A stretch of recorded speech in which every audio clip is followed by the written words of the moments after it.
Salut, ici Mathieu Blanchard, bienvenue au podcast Pas sorti du bois. Mesdames,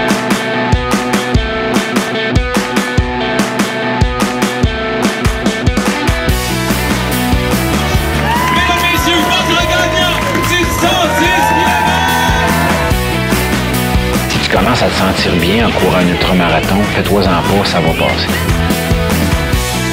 Grand champion du 125 km.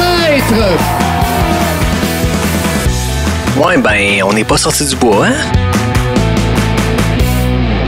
Bonjour tout le monde, bienvenue à ce 12e épisode de Pas sorti du bois. Aujourd'hui, je suis en compagnie de quelqu'un qui n'a pas besoin de présentation, je pense, dans le monde de l'ultra, dans le monde de la course en santé ou même dans le monde de l'aventure au Québec. Donc, Mathieu Blanchard, bienvenue à Pas sorti du bois. Salut Yannick, merci pour l'invitation. Au plaisir d'échanger avec toi aujourd'hui. Ben oui, c'est super cool. En fait, on est en entrevue par Zoom, bien sûr, parce que c'est la pandémie, mais aussi parce qu'on est dans deux continents différents. Tu es en France présentement, je suis au Québec. Dis-moi, qu'est-ce que tu fais en France présentement?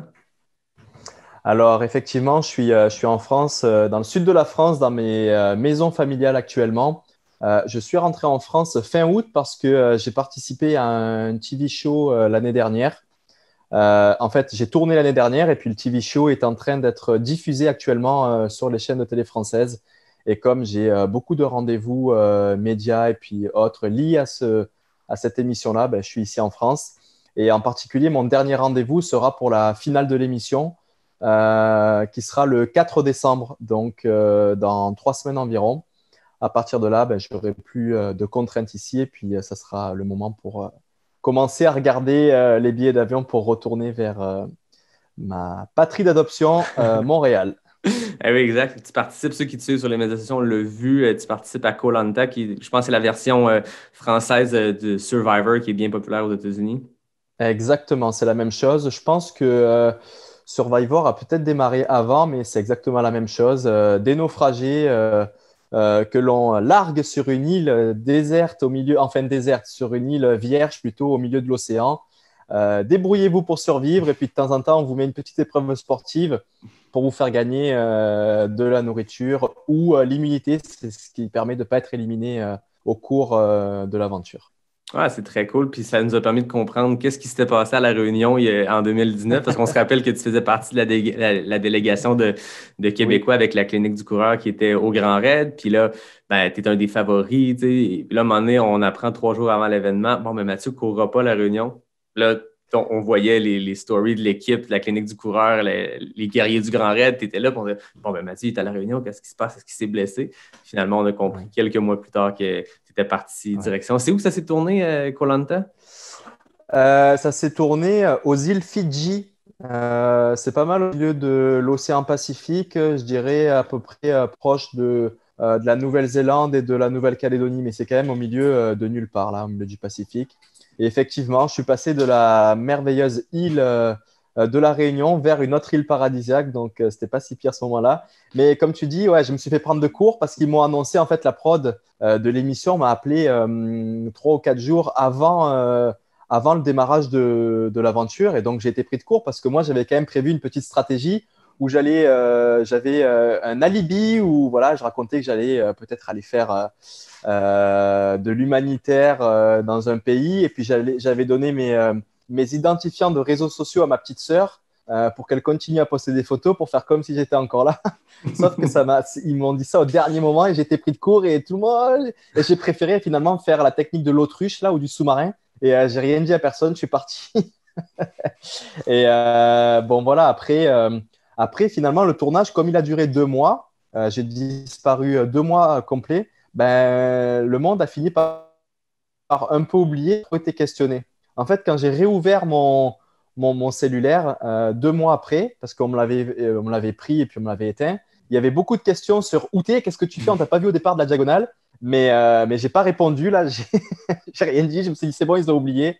Et rendez-vous pour une autre édition plus tard à la Diagonale. Ah oui, exactement, c'est partie remise. Cette année, ça n'a pas eu lieu. Tu n'étais pas supposé la faire, je pense, en 2020, la diagonale.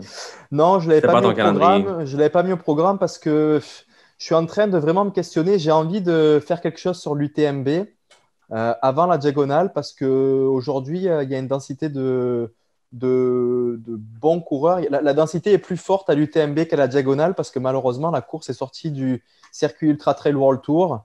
Et donc, il y en a qui l'ont fait. Je sais que François Den l'a fait.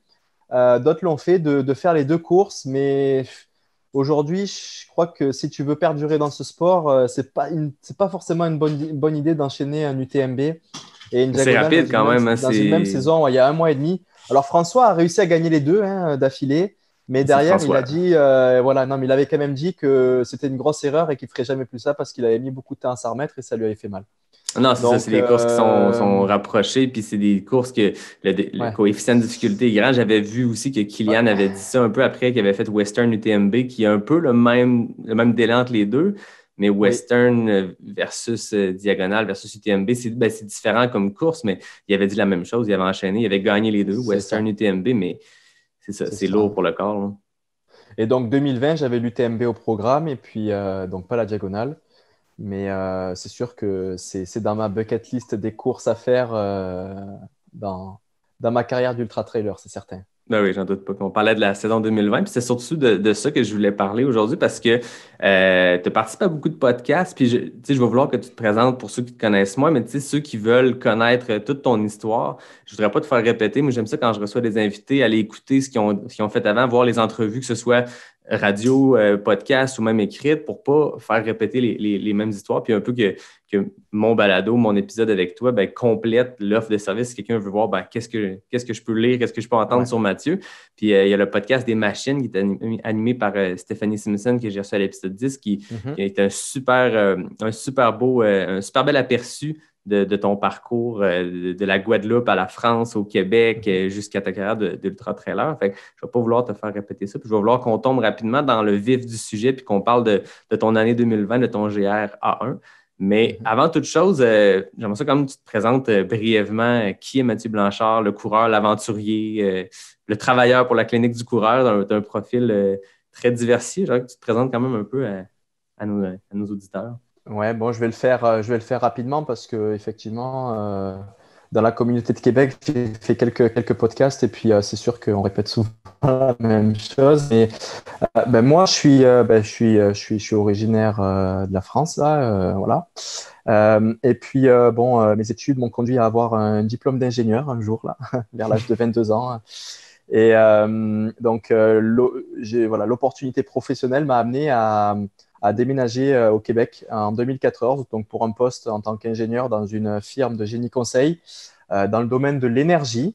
Et puis, c'est sûr que les années d'études d'ingénierie en France, je ne sais pas si c'est la même chose au Canada ou au Québec, mais disons que c'est assez festif.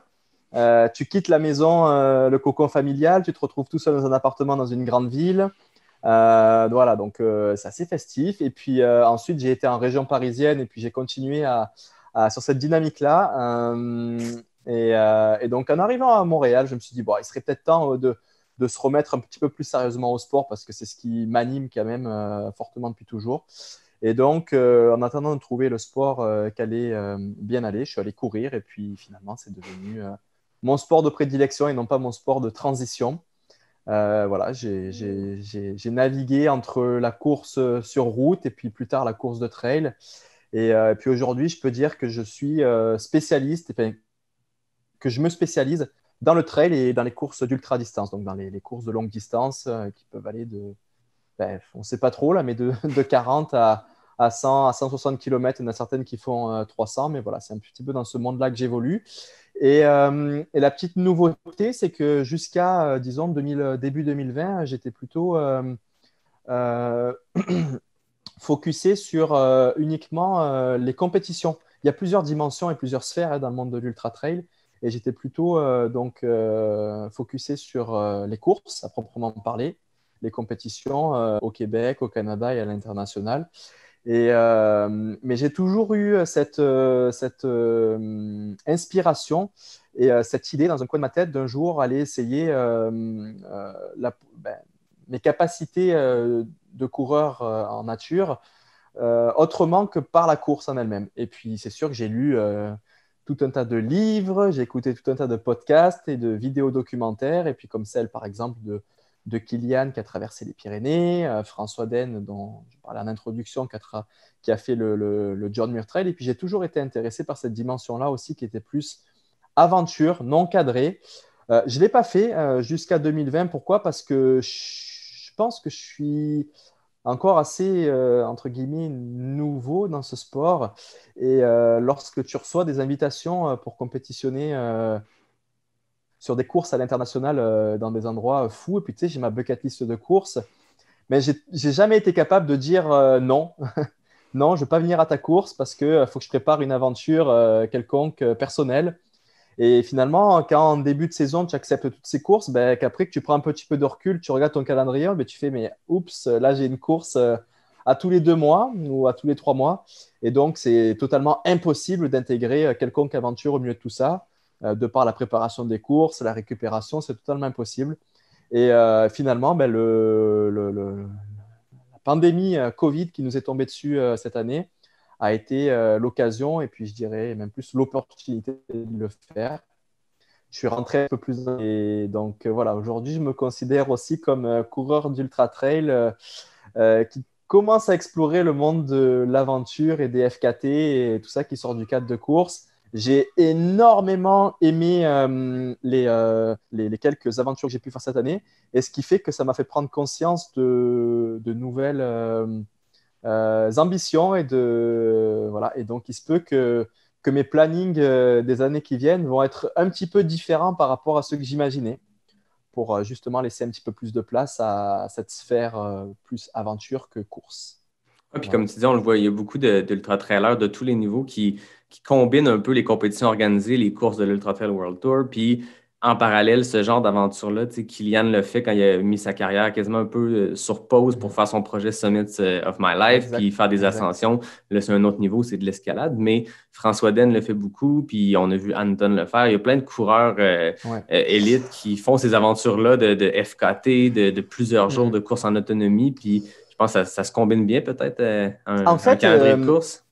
En fait, Yannick, si tu regardes bien, il n'y en a pas tant que ça qui le font. Tu sais, vraiment là, ça serait dur. Moi, je pense que je ne serais même pas capable là, de t'en citer, tu sais, pour les 10 doigts de la main, là, 10 personnes. Je ne crois pas que je serais capable de t'en citer parce que souvent, les athlètes de haut niveau sont vraiment dédiés aux courses en compétition. Pourquoi? Parce que aujourd'hui, c'est des personnes qui sont professionnelles, qui vivent de ça et leur sponsor veut les voir courir et faire des bons résultats sur les courses. Et il n'y a pas encore trop ce support et cette poussée venant des sponsors pour les athlètes élites d'aller faire des FKT. C'est quelque chose de nouveau. On entend parler de ça depuis pas si longtemps, même si ça existe depuis longtemps.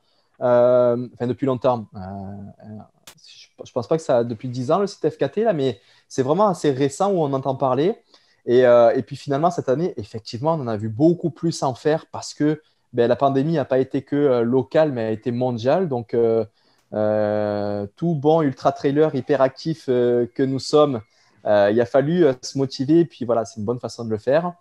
Mais je crois que c'est quelque chose de nouveau. C'est une nouvelle dynamique qui vient de commencer. Puis j'aime ça et j'ai hâte de voir ce qui va se passer dans le futur avec ce monde-là. Non, c'est ça. Puis je pense que, comme tu dis, tu as raison. Il n'y en a pas beaucoup. Ceux qui le font, c'est ceux qui ont les plateformes peut-être pour avoir la visibilité. Mais effectivement, c'est les quelques élites qu'on voit. Ou des fois, c'est des FKT plus courtes, des défis d'une journée, mais des longues aventures comme celles que tu as faites, comme celles que, comme tu parlais tantôt de Kilian ou François et tout. C'est de quoi je pense qu'il va peut-être, la pandémie aura peut-être permis de donner une visibilité à ça, une visibilité de plus. Ouais. Puis, c'est ce que j'avais aimé aussi. J'ai rencontré un gars de Québec qui s'appelle Philippe Deshôtels à mon épisode 9. Puis, c'est un gars qui, cet été, s'est amusé à faire des FKT. Mais, tu sais, le gars est un mid-packer. Puis, il fait des temps très, très respectables. Mais il se doute. Lui, il ne le fait pas dans l'optique de « Ah, je veux le FKT ». C'est juste de mettre de nouveaux segments, de mettre de nouveaux parcours sur le site Fastest Known Time. Puis, d'inciter les gens à aller les essayer. Puis, je suis certain que cette pandémie-là, puis la visibilité qui aurait été donnée à ces défis-là, va peut-être amener plus de gens à s'y intéresser puis dire, tu sais, il y a des sentiers. Quand il m'a dit, Philippe Deshôtels, que le sentier des Caps au Québec, qui fait partie du tracé du Québec Méga Trail, n'était pas enregistré au FKT, c'est fou, c'est un sentier qui est super populaire. Puis, il n'avait jamais été enregistré sur ce site-là. Puis, je suis certain que ça va inciter plein de gens à aller le tester. Tu sais, c'est des beaux défis en autonomie qui peuvent se faire. Puis mais je pense que si on a vu 2020, les gens, les coureurs, les coureuses devenir créatifs. Puis je pense que tu as fait partie de cette bougie d'allumage-là aussi parce que rapidement, au début de la pandémie, tu t'es lancé dans une série de défis plus fous les uns que les autres. Puis je suis certain que tu as inspiré plein de monde. Il y a Guillaume Barry à Québec qui disait que ton tour de l'île de Montréal l'avait incité, puis lui, il s'était trouvé un parcours, un 110 km, un tracé autour de Québec.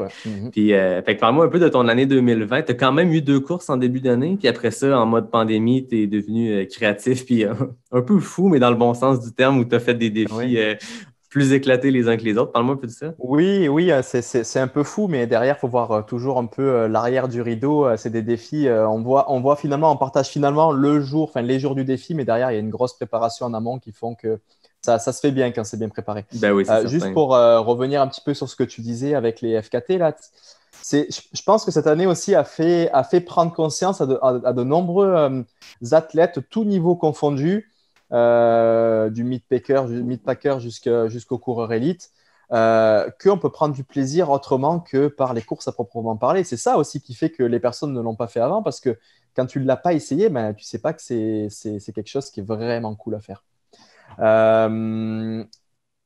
Donc cette année, effectivement, début mars, Covid, au début on regardait ça en Chine. Je me souviens, je roulais sur l'A20 entre Montréal et Québec. J'étais avec mes amis dans l'auto et on allait se faire combien souvent? On se loue un chalet quelque part dans le bois et puis on reste là 2 jours, on va courir et puis on rentre. Et là, je me souviens, on regardait sur notre cellulaire des vidéos de la Chine en train de construire un hôpital de 1000 lits il y avait des dizaines et des dizaines de tractopelles de toutes les couleurs qui creusaient le truc et on disait, mais oh là là, qu'est-ce qui se passe en Chine? C'est fou là-bas, tout ça. Et puis mais c'est fou, on était tellement loin de s'imaginer que ça allait nous arriver, mais c'était peut-être le mois de février, ça, tu vois. Et puis un mois plus tard, bam, ça nous tombe dessus. Et donc, c'est sûr que le projet, en fait, les 2 projets là, le Tour de Montréal et le GRA1, je les avais en tête depuis longtemps. OK. Sauf que voilà, tu as dit qu'avec les FKT, on peut faire des aventures d'une journée et on peut faire aussi des aventures qui peuvent durer 40 jours, comme l'Appalachian Trail. Ça prend une quarantaine de jours pour ceux qui l'ont fait au plus vite. Et donc, ça prend quand même du temps à organiser et puis s'y préparer, le faire derrière de la récupération. C'est difficile de l'intégrer dans une série de courses. Et donc, moi, au moment où il y a eu la pandémie, c'est sûr que j'étais un petit peu triste parce que j'avais un calendrier 2020 qui était vraiment chargé et puis beau et qui me donnait envie de me dépasser pour cette année-là. En plus, c'était une année particulière parce que j'avais vraiment trouvé un équilibre de vie avec mon travail à la clinique du coureur qui me permettait d'organiser mon emploi du temps pour m'entraîner comme je le souhaite. Et puis, je sentais que je progressais énormément. Tu vois, j'avais commencé une première Ultra Trail World Tour en Nouvelle-Zélande qui s'était super bien passée. J'avais des sensations vraiment bonnes et je le sentais bien. Donc, c'est sûr que j'étais un petit peu triste au début. Mais comme j'avais ces petits projets-là en tête, très vite, tu vois, j'ai dit, c'est bon, c'est l'année, je vais le faire. Je n'ai pas pensé tout de suite au GRA1 parce que lorsqu'ils ont lancé confinement pandémie, ils ne nous ont pas trop dit combien de temps ça allait durer. Hein. Le Québec va être en pause pour 1 mois, 2 mois, on ne savait pas trop. Donc, voilà, la facilité, c'était de commencer par faire ce Tour de Montréal. Mais c'était vraiment particulier parce que, déjà, j'avais un petit peu peur de le faire parce que courir 125 kilos à plat sur asphalte, je n'avais jamais fait ça. Je sais que ça fait très, très mal. Donc, j'avais quand même peur de l'échec. Donc, c'est la première raison pour laquelle je n'avais pas trop communiqué sur ce projet-là. Et la deuxième, c'est que ce n'était pas très clair au niveau confinement, ce qu'on avait le droit de faire, pas de faire. Dès qu'on allait dans la rue, alors qu'on avait le droit d'aller faire nos épiceries, les gens ils nous regardaient mais qu'est-ce que tu fais là? Donc, tu vois, je voulais le faire un peu low-key là. Et donc, je me suis entraîné, je crois, peut-être 2 semaines maximum où je faisais que de l'asphalte à plat, des longues sorties hyper lentes. Et puis, j'ai fixé une nuit. Et puis, une nuit, je suis parti à minuit, au milieu de la nuit, sans rien dire à personne.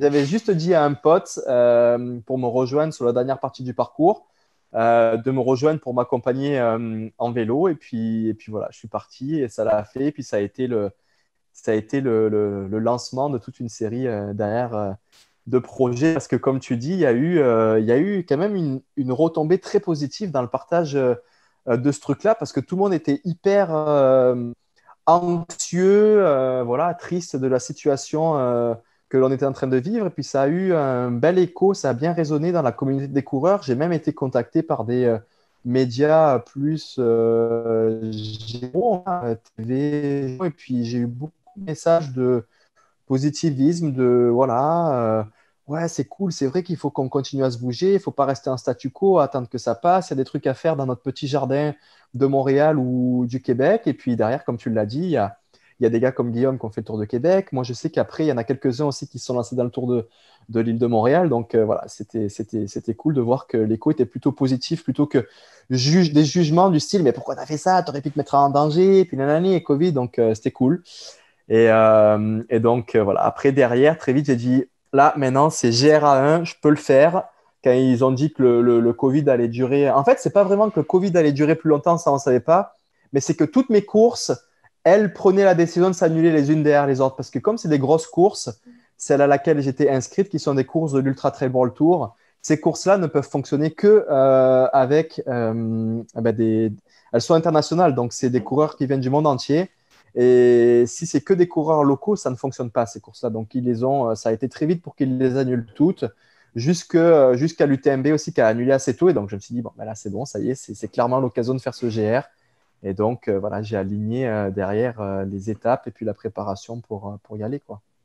Non, c'est ça. Puis je pense que, comme tu dis, ton Tour de Montréal était dans le début de cette pandémie-là. Puis au moment où on ne savait pas trop si on pouvait courir ou pas, moi, je me rappelle, j'avais fait un défi, tu sais, pas comparable, mais j'avais fait un défi de monter la pente douce à Québec, qui est une pente ils l'appellent la pente douce, mais qui n'est pas si douce, c'est de faire un bon dénivelé puis de faire un 50K en faisant en répétition. Puis j'ai eu l'attention des médias généralistes aussi, Radio-Canada et tout, qui voulaient me parler.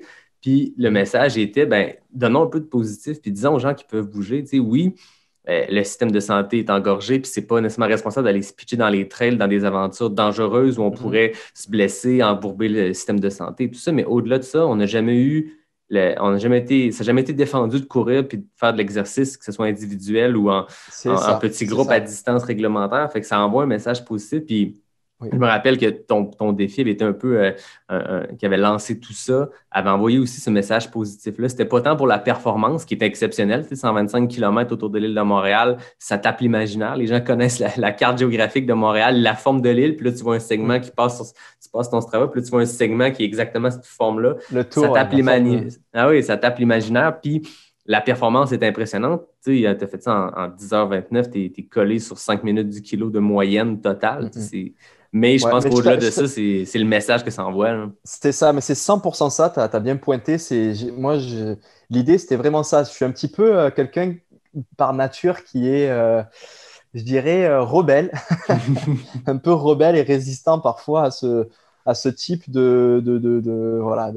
d'obligation que nous a imposé le gouvernement. Je le comprends tout à fait, mais j'ai voulu faire passer plus un message d'espoir que l'on peut aussi continuer à être heureux et s'amuser dans nos activités respectives et nos passions. Moi, en l'occurrence, c'était la course à pied dans notre jardin parce qu'en fait, le Covid nous interdisait de sortir de l'île de Montréal, donc il fallait le faire là. Mais donc, je respectais la loi, mais aussi, il faut faire attention. Je lance dans quelque chose comme ça où ça va être suivi, ça va avoir un certain écho. Il faut, comme tu dis, il ne faut pas se mettre en danger parce que le système des hôpitaux est engorgé et je pense que ça serait très mal vu à ce moment-là de se retrouver une jambe brisée parce qu'on a descendu une trail à fond aux hôpitaux. Et puis, donc, c'est la raison pour laquelle j'ai commencé aussi par faire ce projet-là autour de Montréal parce que clairement, en courant sur l'asphalte tout autour de Montréal, on ne risquait pas grand-chose à part d'être trop fatigué, de rentrer chez soi discrètement en métro. Voilà, non, c'est ça. Puis, comme tu dis, pour un coureur élite, faire 125 km sur asphalte, le seul risque, c'est une blessure de coureur qui ne te mènera pas à l'hôpital, qui va peut-être faire qu'après 70 km, tu vas appeler un pote, tu vas dire tu peux plus courir. Mais le danger est moindre que, comme tu dis, moi, je me rappelle au début, j'étais allé faire une sortie de trail, puis après, je m'étais fait dire j'ai fait, t'as raison, j'aurais pu me blesser, puis c'était pas une sortie dangereuse, mais dans le début, on savait pas trop c'était quoi les règles, mois de mars et tout, puis de cette réalisation-là que d'aller se pitcher seul dans un sentier, descendre quelque chose, se casser une jambe, là, on a un impact sur le système de santé, tout ça. Mais...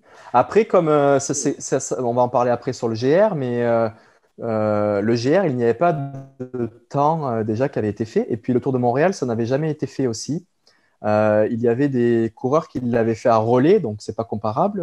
Je pouvais pas me baser sur ces temps-là, mais personne ne l'avait fait tout seul. Donc, puisque j'avais pas tant de d'endurance, j'avais pas de pace duquel partir, donc je suis parti sur un pace qui pour moi est confortable, là, donc voilà, autour de 12 km/h, avec une température assez fraîche. Pour moi, c'est tenable, même si j'ai beaucoup souffert à la fin, mais voilà, c'est assez correct. Puis j'ai même pris le temps souvent de m'arrêter pour j'ai croisé des animaux là pour regarder ça, pour regarder quelques paysages. Tu vois, si vraiment j'étais allé pour la performance, j'aurais pris plus de risques sur mon pace et puis je ne me serais pas arrêté pour observer les petits animaux du Tour de Montréal. Voilà.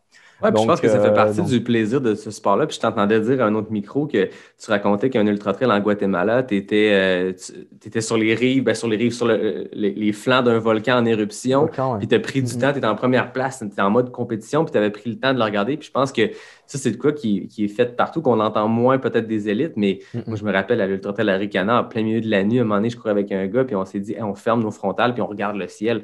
Oui, c'est une compétition, mais ça fait partie, je pense, du bonheur de courir, d'arrêter, de voir un animal. Mais je le fais très souvent dans mes courses. Et d'ailleurs, ce petit move que tu viens de dire, là, de s'arrêter en plein milieu de la nuit, au milieu d'une trail et d'éteindre la lampe frontale, je le fais pratiquement à toutes mes courses.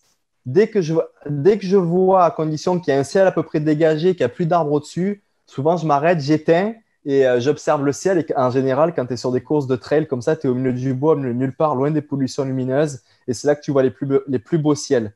Ah oui, c'est des choses qu'on n'a pas, toi, à Montréal, moi, à Québec. On n'a pas ça, on n'a pas ces ciels lumineux-là à ce point-là. Là, quand tu es dans le fin fond de Charlevoix, ou peu importe où tu es, un peu à distance des villes, ben là, ça vaut la peine de le faire, même si c'est perdre quelques secondes. Ouais. Tu l'as fait cette année à l'UTHC, c'est ça? Oui, c'est ça. Au tout début, on part à 2 h du matin, puis c'est un moment en plus que on voit les images mythiques de l'UTMB où tu as des lignes de lumière parce que tu as 1000 coureurs en train de faire le même col. Puis c'était un peu la même chose parce qu'en début de parcours, le parc n'est pas séparé, fait qu'on était peut-être 175 coureurs. Puis quand on a fermé, on a vu ça exactement qu'ils montait le mont du lac à l'Empêche, puis ça valait la peine d'arrêter. Puis rendu là, on profite de la vie. C'est ça qui est cool dans les ultras, c'est que les durées sont tellement longues. Que tu arrives en 11h24 ou en 11h27, on s'entend que ça ne change rien. Donc, et puis même pour ceux qui courent un petit peu plus devant, en général, les écarts, ce n'est pas de quelques minutes, de 1 ou 2 minutes entre le premier et le 10e. Il peut y avoir des gros écarts. Donc, c'est sûr que c'est ça qui est beau dans notre sport aussi. On peut aussi profiter de l'environnement. Tant qu'à y être, surtout que quand tu parlais tantôt que tu avais un beau calendrier 2020 avec des courses un peu partout dans le monde et tout, il faut en profiter. Puis je pense que de ce que j'ai entendu, de ce que j'ai lu sur toi aussi, c'est que tu es un voyageur, c'est le fun de te suivre pour ça parce que tu cours, mais tu profites un peu de la course de ce sport-là pour joindre ça à des aventures, à des voyages. Puis je pense que la course permet ça. Notre sport permet ça là. C'est en général. Les courses de trail ne se font pas au milieu d'une ville polluée. En général, c'est dans les organisateurs choisissent les zones, lieux naturels les plus sauvages et les plus beaux pour y organiser leurs courses. Donc, en général, on n'est pas déçus. Et effectivement, ce qui est aussi un peu frustrant dans notre sport, c'est que lorsque l'on arrive à destination, on a envie de voyager, de découvrir, mais on ne peut pas trop parce qu'il faut préserver nos petites jambes qui vont aller souffrir sur la course. Et derrière, disons les 2-3 jours qui suivent, on est complètement pété et puis on n'a pas envie non plus d'aller marcher, tout visiter. Donc, c'est sûr que quand on a un petit peu plus de temps et puis un emploi du temps pour s'organiser, pour partir 2-3 semaines sur place, c'est le combo parfait pour à la fois faire la course et puis profiter du lieu et d'une vision plus de voyageurs, je dirais. Non, exactement. Puis je pense que même pendant les courses, ça permet d'aller à des endroits où les touristes n'ont pas nécessairement accès. Tu sais, oui, les courses les plus populaires, ou un UTMB, tu passes sur un sentier qui peut être fait par les marcheurs et tout, mais il y a bien des courses que tu es vraiment profondément dans la forêt ou dans la jungle ou peu importe. Puis il n'y a que pendant la course que tu peux aller à cet endroit-là. Tu sais, il y a des portions qui passent sur des terrains privés, tout ça. Fait qu'il faut savoir en profiter puis d'en prendre plein les yeux puis de s'amuser aussi là-dedans. Non, et puis souvent, une course, c'est pas forcément… tu as beaucoup de courses qui ne sont pas comment dire, tu sais, où tu reviens au point initial. C'est un point A à un point B. Voilà. Et donc, pour organiser ça, quand tu es voyageur, c'est hyper compliqué. Ah oui. Parce que quand tu vas à un point, et que tu arrives à l'autre, comment tu fais pour revenir? Des fois, tu as des pays où il y a pas de système de bus, donc il n'y a que dans le cadre de la course que tu peux finalement parcourir l'intégralité du sentier parce que voilà, l'organisation le permet. Non, c'est ça exactement. Fait que ça continue sur ton année 2020 suite à ce tour de l'île de Montréal-là en Ouais, donc avril, tu t'es lancé sur le Mont-Royal. c'est ça, mais alors le Mont-Royal, c'est venu après, hein. C'est pas quelque chose qui avait été dès le début imaginé. Comme je te dis, les deux projets que j'avais en tête depuis quelques mois, voire années, là, c'était le Tour de Montréal et le GR, parce que j'avais le Tour de Montréal, c'était comme tu l'as dit, c'était symbolique. Je voulais tracer voilà, le bord de l'île. Puis 125 km, c'était pas non plus une distance qui était impossible à faire pour un coureur d'ultra. Et puis le GR, bon, ça avait été inspiré par tous les récits que j'avais pu lire, notamment ceux de François et Kylian qui m'ont beaucoup inspiré avec ça.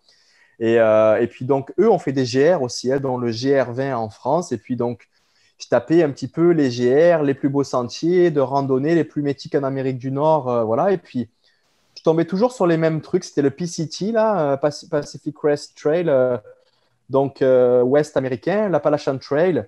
Mais tu vois, c'était des projets, tu vois, je suis un peu nouveau là-dedans. C'est du combien, 3000 km? Enfin, voilà. Et puis, c'était aux États-Unis en plus. Donc, à ce moment-là, ce n'était pas possible d'y aller.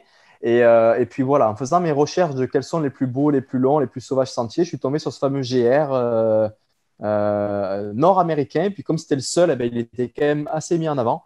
Et bien voilà, la chance que j'avais, c'est qu'il se situait au Québec. Et voilà, mais les GR, parfait. c'est ça, c'est une série de sentiers qu'il y a beaucoup en Europe et tout. Puis, oui, alors en fait, c'est labellisé en fait par la Fédération française de randonnée. C'est des gars qui viennent, des genres d'évaluateurs, et qui vont cocher quelques critères. Par exemple, il faut que ça dure plusieurs journées, il faut qu'il y ait des refuges, il faut qu'il y ait des toilettes, il faut qu'il y ait... Enfin, voilà, il y a tout un tas de critères à cocher qui fait qu'ensuite la Fédération française de randonnée labellise le sentier et le sentier rentre finalement après dans un réseau de sentiers. Et puis il y a beaucoup de randonneurs qui veulent faire la collection de tous les GR dans le monde. Donc ce GR-là se retrouve dans un réseau qui fait que ça le promouvoit. Et donc, ce qu'il y a, c'est que le GR québécois est beaucoup plus jeune, je dirais, puisqu'il a été labellisé, si mes souvenirs sont bons, en 2015. Mais la particularité qu'il a, contrairement aux autres GR, c'est qu'il est praticable dans son intégralité que l'été. Parce qu'à cause des conditions météo terribles que l'on a au Québec, bon, tu sais ce que c'est, hein, voilà. Et puis en Gaspésie, c'est encore plus hostile. Donc, tu sais, il y a des portions où encore au mois de juin, il y a encore de la neige et de la glace. Et même moi, quand je suis passé sur le Mont Albert, il y avait encore de la neige mi-août. Donc, c'est ça. Et ensuite, il y a aussi la chasse. Il y a de la chasse au gros gibier dans ces zones-là, dans le parc de Matane. Je crois que c'est le parc où il y a plus d'orignaux. Et donc, tu n'as pas envie d'être là quand il y a la chasse au gros gibier. Puis, donc, la période de chasse est fermée uniquement. La fenêtre, je pense que c'est juin, juillet, août. Donc, juin, juillet, tu as encore de la chance d'avoir de la neige et de la grosse boue, et puis tu as des mouches qui te mangent jusqu'au sang. Fait que la meilleure fenêtre qui reste, c'est le mois d'août. Et donc, tout ça pour dire que c'est un GR qui n'est pas si connu que ça, parce qu'il est difficile. Il est difficile, la fenêtre est serrée. Et donc, ce qui fait que voilà, il est un petit peu moins connu dans le monde. Et puis, donc, moi, j'ai dit, ça serait le moment d'aller l'essayer. Et puis, de le faire en courant, parce que personne n'avait fait en courant. Alors, on ne peut pas trop appeler ça un FKT parce que, en fait, il avait été déjà référencé sur le site FKT. Tes auditeurs, je pense qu'ils savent ce que c'est les FKT. Hein. OK. Fastest Known Time, donc c'est courir d'un point A à un point B le plus vite possible sur un sentier hors course. Et il avait été référencé par un groupe de personnes qui l'avaient fait en fast packing. C'est-à-dire qu'ils l'avaient fait en... en fait, c'est un FKT, mais en autonomie totale. C'est-à-dire qu'ils ont leur tente, leur sleeping et puis leur nourriture dans le dos. Puis en fait, ce n'est pas totalement autonomie totale parce que sur un GR aussi long, sur un sentier aussi long, tu es obligé de te faire dropper de la nourriture. Donc, c'est self-supported là, dans les critères de FKT. Et ça fait qu'il l'avait fait en 19 jours, si mes souvenirs sont bons, tu vois, une vingtaine de jours. Et je me suis dit, 600 km, si je tiens entre 70 et 100 km par jour, moi, je peux le faire clairement en moins de 10 jours. à moins que vraiment il y a quelque chose auquel je ne m'attends pas là sur le sentier. Là. Il y a des trucs fous, il va falloir escalader avec des cordes de partout, même si ça existe sur ce sentier. Mais voilà, donc je me suis dit que je ne l'ai pas trop pris dans une optique de performance, tout comme le Tour de Montréal, mais plus dans une optique d'aventure. Il n'y avait pas tant de références, en fait. C'est que ouais, c'est ça, souvent, en fait, les FKT de Kylian ou de François, ou peu importe lesquels, voilà. ou l'Appalachian Trail, c'est que tu as des coureurs qui l'ont fait en mode course temps le plus rapide. Là, voilà, exactement. Tu avais un FKT de hiker. C'est ça. J'appuie bien mes propos par rapport à ça parce que la préparation va être totalement différente. Quand tu as des temps de référence et que tu sais à peu près sur une journée combien de kilomètres la personne qui a fait le record il a fait, à quelle heure il est arrivé, ben, tu vas pouvoir te baser sur ces temps-là pour construire après autour ta stratégie, tu vois. Donc, c'est une approche complètement différente. Moi, je n'avais aucune référence, encore une fois, donc j'y suis allé un petit peu approximatif, quoi. Je suis plus allé dans une notion de temps que de kilomètres. Je me suis dit, OK, voilà, faut que j'aille du point A, qui est Matapédia, jusque la pointe de Forillon, point B, le plus vite possible. Maintenant, j'ai aucune référence, mais comment je fais pour le faire le plus vite possible? OK, à quel moment je vais dormir? Est-ce que je dors à toutes les 3 heures, 1 heure? Est-ce que je dors à toutes les 5 heures, 2 heures? Est-ce que je dors à toutes les 10 heures? Tu vois, c'est ça. À quel moment je me ravitaille? Est-ce que je mange beaucoup le matin? Est-ce que je mange 3 fois dans la journée? Enfin, c'est hyper compliqué. Et donc, j'ai effectivement pris beaucoup de conseils avec ceux qui l'ont fait avant moi, là, les Karel Sabé, les Kylian et les François de ce monde, pour me donner un petit peu des conseils de comment ils avaient organisé leur aventure. Et finalement, c'était assez compliqué parce qu'ils avaient tous des approches différentes et un peu voire opposées. Donc, j'ai dit, mais attends, mais qu'est-ce que je vais faire moi, au milieu de tout ça?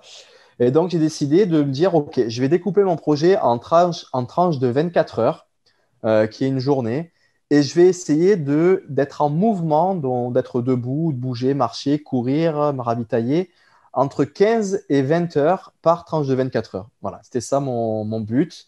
Et puis, essayer de tenir ce rythme-là le plus de temps possible. Et c'est ce que j'ai fait, c'est ce qui a fonctionné.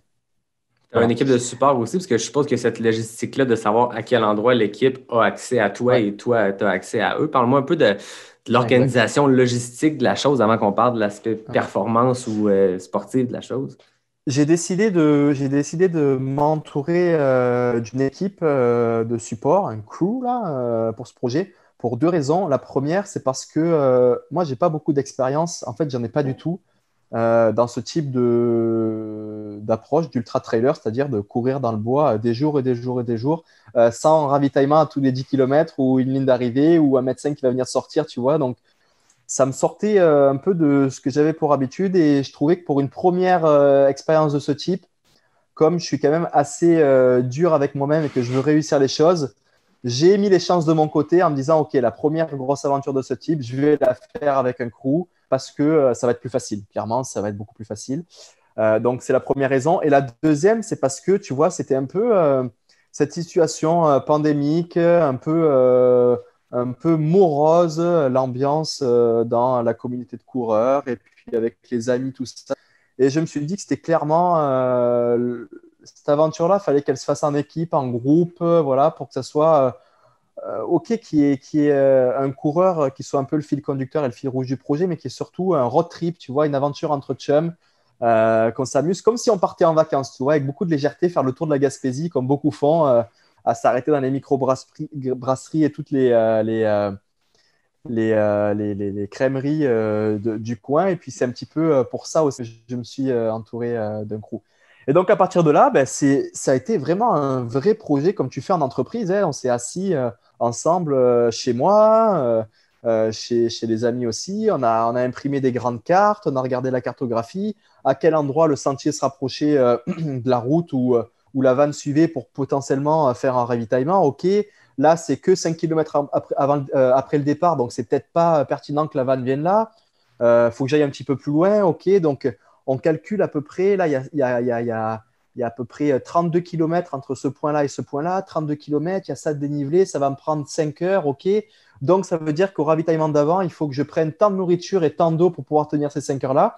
Et en fait, ce qu'on a fait, c'est qu'on est parti du point A, du départ, Et on a remonté la carte, on a découpé la carte en plusieurs grandes cartes de pratiquement 1 mètre sur 50 cm là, et on a remonté du point A jusqu'à l'arrivée, tout doucement, kilomètre par kilomètre par kilomètre par kilomètre. Et à côté, on avait un tableau qui était ouvert, un fichier Excel avec à kilomètre temps, voilà, Mathieu, il faut qu'il parte avec tant de nourriture, tant d'eau, tout ça.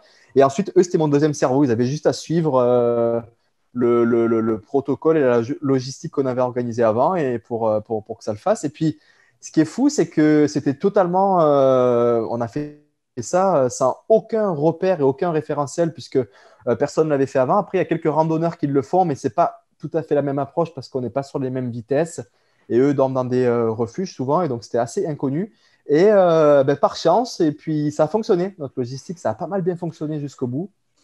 Après, bon, par-dessus tout ça, c'est sûr qu'il faut ajouter la dimension de OK, on loue une van, où est-ce qu'on va dormir, comment, dans des tentes, dans la van, et la nourriture, qu'est-ce qu'on prend en quantité de nutriments, de protéines, d'eau, de carbs, d'électrolytes. Donc voilà, tout ça, ça a été aussi largement étudié et réfléchi. Et puis ça a été vraiment un projet d'entreprise et ça a été, c'était quelque chose de très fort. Et ça peut paraître facile comme ça quand on voit les images qui sortent sur les réseaux sociaux parce que ça fonctionne. Mais derrière, il y a vraiment, vraiment beaucoup de travail en amont. Et je peux te dire que je parle à la place de mon équipe, mon crew qui était avec moi. Ils ont eu chaud parfois, ils ont eu le front qui a sué souvent et ils se sont fait quelques frayeurs. Tu vois, ils avaient une grosse responsabilité parce qu'on était tout le temps. Tu sais, moi, j'aime bien un petit peu optimiser tout là et je jouais avec les limites. Tu vois, quand je partais sur un stretch, là, une portion, je partais juste avec la nourriture que j'avais besoin. Tu vois. Si le ravitaillement suivant, il le manquait, j'étais foutu. Et puis, c'est arrivé, là, je pourrais te raconter quelques anecdotes. Mais voilà, ça a été pour eux aussi, je veux dire, pas aussi dur que moi, mais dans une autre dimension, ça a été très difficile pour eux aussi de suivre ce projet-là.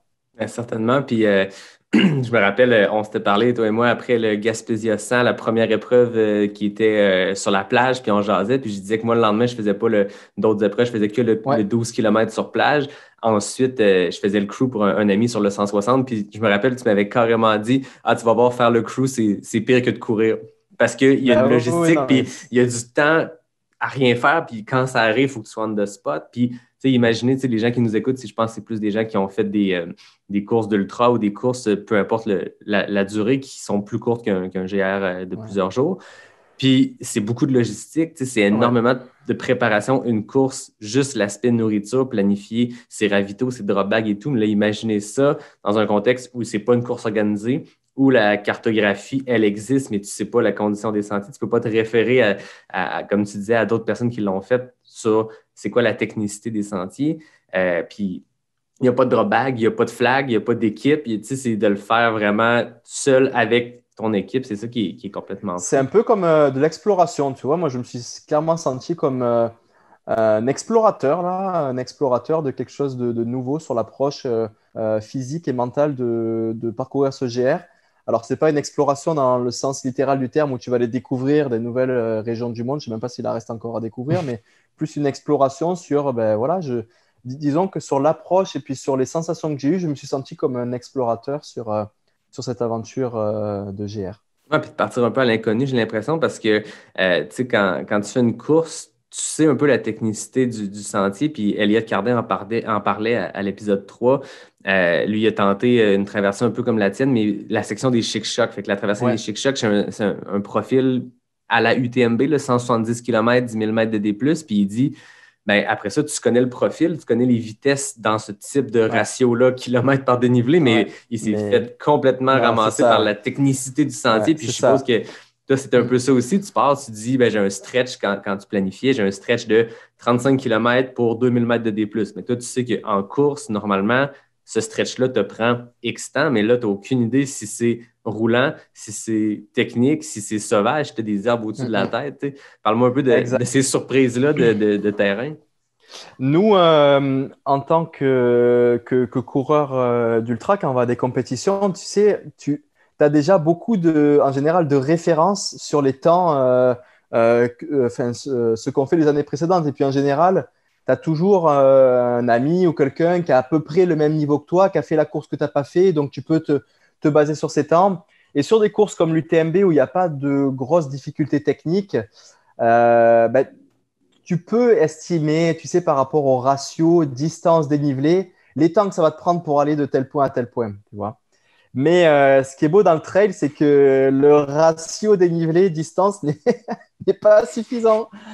Déjà, tu peux rajouter sur une même course, si tu rajoutes une dimension météo d'une année à l'autre, une course peut être totalement différente, hein, notamment par la boue, le froid et la chaleur. Mais surtout, c'est la technicité du terrain. Et puis, je comprends qu'Elliott se soit totalement fait surprendre parce que je me suis fait surprendre aussi. Il avait pris un ratio distance dénivelé, comme tu disais, du TMB. Donc, il pensait pouvoir rentrer ça en une trentaine d'heures. Mais non, en fait, quand tu arrives là, moi-même, je suis passé dans le parc des Chic-Chocs. En fait, c'est n'importe quoi. Tu cours pas. En fait, tu cours pas. Déjà que le terrain, là où tu mets les pieds, c'est un des endroits les plus techniques que tu peux voir de toute la Terre. OK? En termes de quantité, de densité de roches et de racines et de boue que tu as là au mètre carré. Mais attends, mais pour rajouter une petite couche de difficulté par-dessus ça, parce qu'il faut en rajouter une, mais tu as des fougères qui viennent se mettre à peu près au niveau de ton torse, là, tu vois, et qui couvrent, je dirais pas totalement, mais presque totalement par section, le sol. Donc, en fait, tu navigues à l'aveugle sur un terrain qui est miné. Et donc, tu n'avances plus. Tu fais des paces de 30 minutes du kilo. C'est ridicule.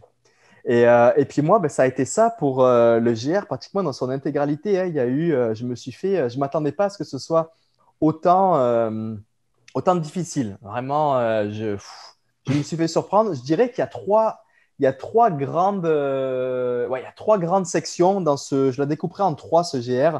La première qui va du départ là, de Matapédia jusqu'à l'entrée du parc de la Gaspésie.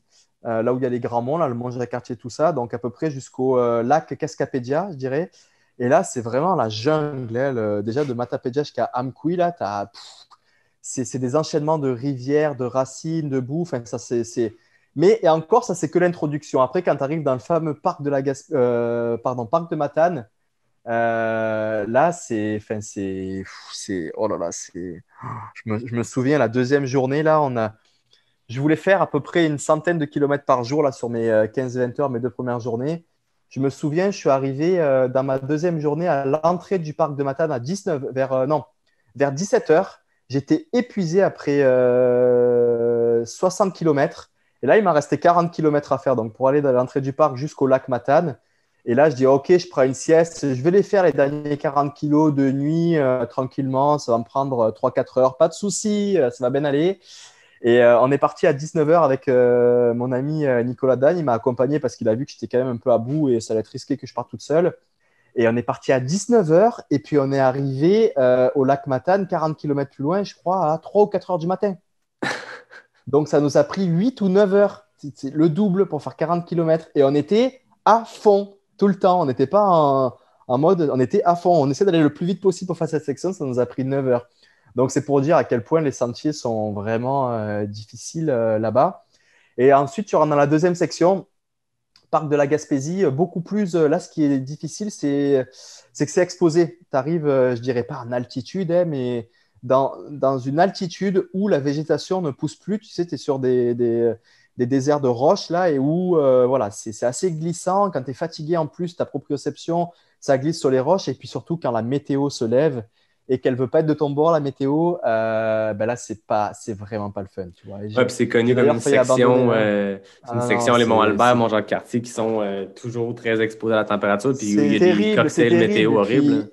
C'est ça. Et puis en règle générale, on a l'habitude d'aller là sur une randonnée d'une journée. Tu vois, tu arrives au pied du Mont-Jacques-Cartier. Bon, on te dit la météo est pas terrible là-haut. Tu dis, j'y vais quand même. Tu vois, tu manges bien le matin, tu es en pleine forme, tu y vas, tu as une grosse veste, tu as la forme, tu arrives à l'affronter, la tempête. Sauf que là, quand tu arrives là, tu as quoi? Tu as, je sais plus, 400 ou 500 km dans les pattes.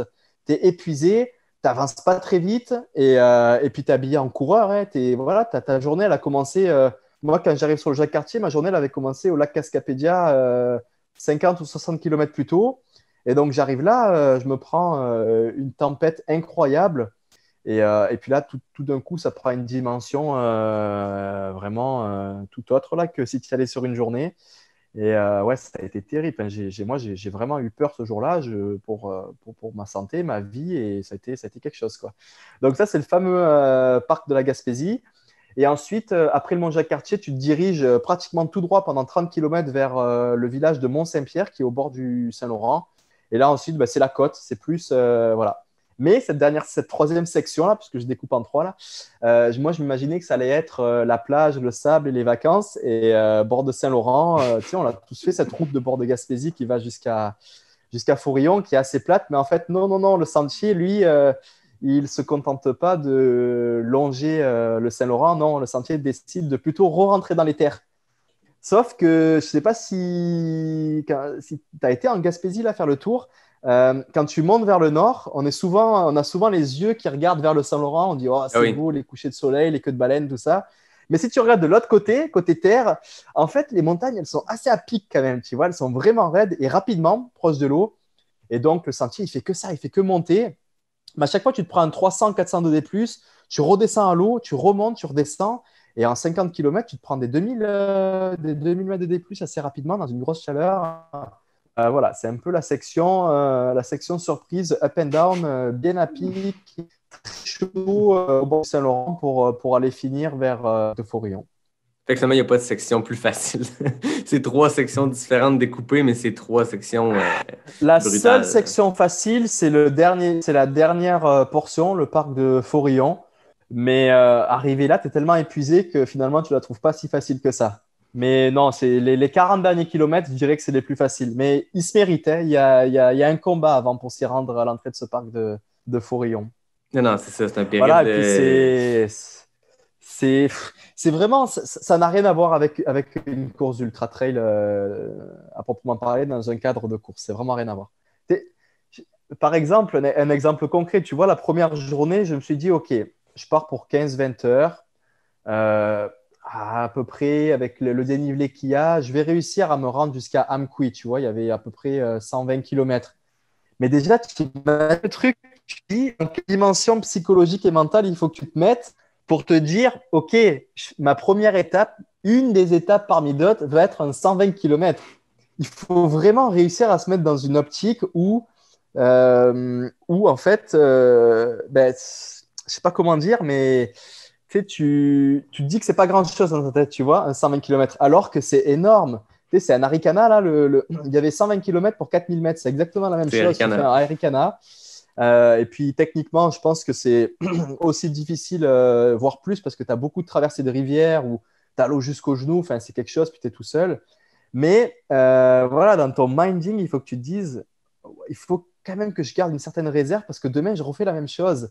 Et habituellement, ce qu'on fait, je pense que tu le fais aussi dans une optique de mentale, c'est de découper la course en plusieurs sections. Tu sais, quand tu démarres, OK, tu vas visualiser un petit peu la ligne d'arrivée avec une bonne bière et puis proches qui vont être là, mais tu ne fais pas que penser à ça tout le long, sinon tu n'y arrives jamais parce qu'aux premières difficultés, tu vas dire « Ah non, l'arrivée est trop loin », donc tu découpes en ravitaillement. C'est ce qu'on fait souvent, c'est facile. Prochain ravitaillement, j'y vais, quoi qu'il arrive, je suis fatigué, j'y vais, puis quand je serai au ravitaillement, je bois, je mange et puis je refais un point si je suis OK pour continuer, tu vois. Et ça c'est une technique. Sauf que là, fallait que je me dise, OK, moi, mon premier stop, il est à 120 km, tu vois, avant la journée de demain. Parce que là, moi, ma ligne d'arrivée, c'est le parc de Forillon, là, il est à 650 km. Donc là, les ravitaillements, ils ne sont plus à tous les 12 km, ils sont à tous les 100 km. Ah, c'est ça, comment tu fais pour… Est-ce que tu redécoupais ces petites sections-là parce que tu revoyais ton équipe par moment? Dans quel mindset tu te mettais pour pas juste voir Forillon ou juste le 600 km qui te reste? C'est vraiment de la découverte. Tu sais, je me suis préparé quand même avec, dans les semaines qui ont précédé avec tous mes projets là, mais c'était de la découverte et puis c'est difficile de piquer la même chose. Parce que c'est trop long, tu sais, tu peux pas te mentir à te dire, OK, je vais au prochain ravitaillement qui est aux 20 km. Le PR est tellement long, le 650 km est tellement gros qu'il résonne si fort dans ta tête que tu n'arrives pas à l'oublier. Tu vois, il est tout le temps là, il est présent. Et donc, il faut que tu l'acceptes et que tu passes par-dessus ça. Et ça… Ouais, c'est sûr que quand c'était dur, j'ai pensé à mon prochain ravitaillement où était mon crew. Mais le nombre de fois où je suis arrivé totalement détruit et eux, ils ont joué un rôle, tu l'as dit tout à l'heure quand c'était rencontré au Gaspésiacien, un crew a effectivement le rôle d'apporter un soutien logistique en termes de simplement nourriture et eau, mais c'est pas que ça. C'est des regards, c'est des paroles, c'est une ambiance, voilà, c'est une dynamique qui vont proposer ces quelques minutes qui vont passer dans le ravitaillement qui vont vraiment faire la différence. Et je crois que pour cette semaine-là, je ne pouvais pas avoir un crew aussi bon et aussi optimisé que celui que j'ai eu là. C'était impossible. J'aurais pas pu faire une dream team aussi forte que celle-là. Pas possible. Ben Ça fait justement, que parle-moi, c'est maintenant, je qui était pense dans ton que équipe de crew? bon, là, il y avait 5 personnes. Bon, il y en a une, finalement, la nutritionniste de NAC qui nous a pas rejoint parce qu'elle s'est blessée quelques jours avant. Donc, on était 4. Il y avait Nicolas Dan, qui est un coureur bien connu dans la communauté il était un vendeur dans une boutique de course à Montréal. Et puis maintenant, il est community manager pour NAC. Et Ouais. donc, c'est quelqu'un qui est super passionné de course et il est connecté avec tout le monde partout. Et c'est quelqu'un qui connaît très bien la course, les besoins, les ultra-trails. Et puis, ce qui s'est passé avec Nico, c'est que c'est justement lui, le gars avec qui j'avais proposé de venir faire un petit bout du Tour de Montréal avec moi parce que je l'avais déjà en tête pour peut-être être mon chef de projet sur le GR. Et je voulais voir un peu sur mon Tour de Montréal comment il réagissait. Tu vois, Son quand j'allais audition. dire, voilà, un peu comment il m'écoutait, comment son comportement, tu vois, quand j'ai commencé à dire, j'ai mal aux pieds, j'ai mal lit, tu sais, qu'est-ce qu'il allait me répondre, tu vois, commencer à avoir une interaction sur un projet, je dirais, plus soft là, que le GR. Et il a super bien réagi. Derrière, c'est lui aussi que j'ai proposé de gérer en intégralité mon petit 10 000 mètres de D+, sur le Mont-Royal. Il a fait ça à merveille. Et donc, derrière, ça a été une logique certaine que je le prenne comme chef d'orchestre du projet. Et puis, il a fait ça super bien. Ouais, puis c'est un Ensuite, gars il y qui a avait complété aussi… des longs ultras, qui a fait Bromont à Oui, voilà, 160 et tout. Fait il qu'il connaît, connaît il sait le. très bien, il sait très bien ce dont j'ai besoin. Et puis, tu sais, quand on préparait le projet ensemble, la logistique, il me regardait pas en fronçant les yeux et en disant, mais qu'est-ce que c'est que cette histoire de fou qu'il est en train de me raconter là, lui, tu vois, il comprenait très bien ce que j'étais en train de lui dire. Et puis, voilà, toutes les contraintes et les problématiques que j'allais rencontrer, il les comprenait. Et puis, il était aussi une bonne force de proposition pour donner des bonnes idées, tu vois. Ensuite, il y avait Marianne Hogan, qui est une amie de longue date avec qui j'ai fait quelques courses d'ultra trail. Et puis, on a eu la chance de partir ensemble faire la Transalpine, qui est une course à étapes qui se fait à deux en Europe sur environ 250-300 km, là, dépendamment des années. Là. Et cette course-là fait que tu es tellement épuisé que tu rentres dans une interaction humaine que tu n'as pas trop l'habitude d'avoir en temps normal.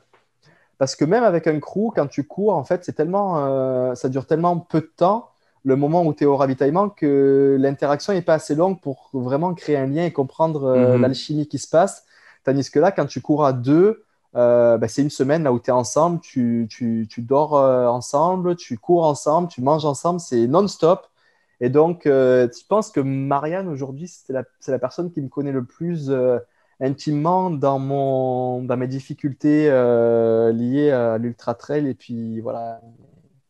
Voilà. Et donc, c'était la personne qu'il fallait qu'il soit là parce que, en fait, moi, je suis un petit peu effet tortue là, carapace. Quand j'arrive sur un ravitaillement, des fois, j'ai un peu du mal à exprimer les problèmes que j'ai parce que j'ai peur de leur faire peur que je vais abandonner ou tu vois, j'ai un petit peu une gêne ou une honte de le dire. Donc, je préfère rien dire, tu vois. Et puis, c'est le genre de personne qui est capable de lire en fait à travers tes yeux et puis comment ton expression corporelle, si ça va ou ça va pas, tu vois. Mhm. Et donc, elle, très vite, elle va voir si je bouillonne ou pas, s'il faut me mettre de la glace, quelque chose pour que je puisse repartir. Tu sais, c'est comme si elle arrivait à me lire. Voilà. Et puis, c'est quelqu'un qui est dans un crew, pour moi, quelqu'un qui te connaît de manière très intime comme ça. Ça peut être tes parents, des frères ou tes meilleurs chums. Là, je pense que c'est important d'en avoir dans un crew. Et c'est le rôle qu'elle a joué. Ensuite, on avait un cinéaste, Jérôme Binette. Bon, c'est un cinéaste de talent qui était là pour faire une vidéo. Et puis lui, je l'avais intégré à mon crew parce que la particularité qu'il a, c'est que c'est un cinéaste qui est capable de filmer ailleurs que dans les ravitaillements, en fait. Le gars, il est parti avec son sac à dos faire des stretches de 40 km avec moi dans la pluie et dans la tempête. Et tellement qu'il y avait de pluie et de tempête qu'il n'a pas pu sortir son appareil photo et sa caméra pour filmer. Il a quand même couru les 40 km là. Puis le soir, il arrive et plutôt que de dire « trop de la merde cette journée, j'ai rien pu filmer », il dit « c'est pas grave, on retentera demain, tu vois ». Et donc, c'est ça, c'est quelqu'un qui a été capable d'aller chercher des images incroyables du projet. Et je pense que le vidéo documentaire va être vraiment cool à voir. Ouais, c'est le fun parce que, tu sais, excuse-moi de te couper, c'est que souvent ces vidéos-là, tu sais, il y a eu un super documentaire sur l'Appalachian Trail de Carl Meltzer, ou tu sais, toutes ces vidéos-là, ce documentaire-là, sont souvent des histoires de crew puis des histoires de ravito parce que, tu sais, tu vois Carl Meltzer, il a couru les 3-4 000 km de l'Appalachian Trail, tu le vois arriver au ravito puis repartir. On a très peu de moments, puis je pense que, tu sais, ça fait partie de l'aventure, mais c'est des petites bulles, c'est les seuls moments, justement, où tu as une interaction sociale là, quand tu pars, puis tu es dans tes retranchements, puis tu es dans tes villas. C'est totalement faussé, en fait, sur l'ambiance générale qui se passe sur une telle aventure, parce que lorsque tu vois que la partie crew, tu vois vraiment qu'une infime partie de ce qui se passe. Et d'ailleurs, beaucoup de personnes m'ont dit sur les réseaux qui m'ont questionné, ils m'ont dit « ça avait l'air facile ». Ça avait l'air facile. Et je me disais « mais pourquoi ça avait l'air facile ?» Ils me disaient « les images que je voyais, tout ça ». Et effectivement, quand je prenais mon cellulaire et qu'après, quand le projet a eu fini et que j'ai regardé toutes les photos et les stories d'Instagram et de Facebook qui sont sorties, la plupart, c'était des images qui étaient au ravitaillement au moment où les amis faisaient danser, chanter, rier. Puis moi, j'arrivais là et puis comme pour mettre dans l'ambiance, je riais et tout ça. Mais en fait, non, pas du tout. C'était pas du tout ça. La réalité, c'est que moi, dans le sentier, je passais mon temps à pleurer, à râler, à être dans le dur. Et puis ça, c'est des images qui sont très difficiles à aller chercher parce qu'un vrai cinéaste a du matériel qui est lourd. Et puis, pour qu'il soit capable d'aller chercher les images, il faut qu'il soit athlète lui aussi. Enfin, pas athlète, mais tu vois qu'il ait quand même un niveau, une capacité physique pour aller les chercher, ces images. Sinon, en général, les seules images que tu vois, c'est le coureur en lui-même avec son cellulaire ou sa GoPro qui va se filmer selfie. Et puis, c'est pas… Voilà. Et puis, en général, quand tu es dans le dur, tu as toujours du mal à aller sortir les images. Ce n'est pas les meilleures images qui sortent. Et donc, voilà, moi, j'ai eu la chance d'avoir un vidéaste qui a été capable d'aller chercher des images aussi ailleurs que dans le crew. Et je pense que les personnes qui pensaient que ça avait l'air facile, ils auront, à mon avis, un tout autre avis lorsqu'ils verront les images de ce qui s'est passé entre deux ravitaillements. Ouais, je pense qu'on a vu quelques moments de vulnérabilité. Tu sais, je pense que le moment où, justement, c'est après Jacques Cartier que tu dis que tantôt, tu disais que tu as eu peur pour ta vie. Je pense qu'on le voit après, quand tu es revenu à ton crew après cette montée-là, que tu avais l'air vraiment shaké de la situation et de ce que tu venais de vivre. Et je pense qu'il y a eu ce moment-là, puis le moment aussi où Marianne a dû quitter à travers, je pense que c'est deux moments qu'on a senti ça, mais pour le reste, c'est ça. Tu sais, t'as la vie de crew, puis t'as Nicolas qui je le connais pas beaucoup, mais tu sais, je suis ambassadeur NAC aussi comme toi, puis on le voit aller, puis c'est un gars qui est super dynamique et tout. Mais effectivement, je pense que ces histoires-là, ils font ça, on voit pas, c'est là qui est le pire. Ils font ça avec passion, les gars, ils font ça avec passion. Et c'est ça aussi, c'est là-dessus que ton choix doit porter sur ton crew parce que c'est tellement engageant. Pour eux aussi, tu sais, c'est pas des vacances relax. Hein. Tu sais, ça dort, ça me suit à n'importe quelle heure. Et puis, il faut que pour eux aussi, ça soit une réelle passion de le faire pour que, tu sais, moi, si j'arrive et que je les vois souffler, je suis tanné d'être le crew, d'être là sous cette pluie, cette boue. Pour moi, ça va pas être cool de voir ça, tu vois. Et vraiment, je leur ai mené la vie dure, hein, tu vois. On parlait de la deuxième journée, là. Moi, j'étais complètement déconnecté du temps. Je ne savais plus où on en était, là. Mais je vais te raconter une anecdote.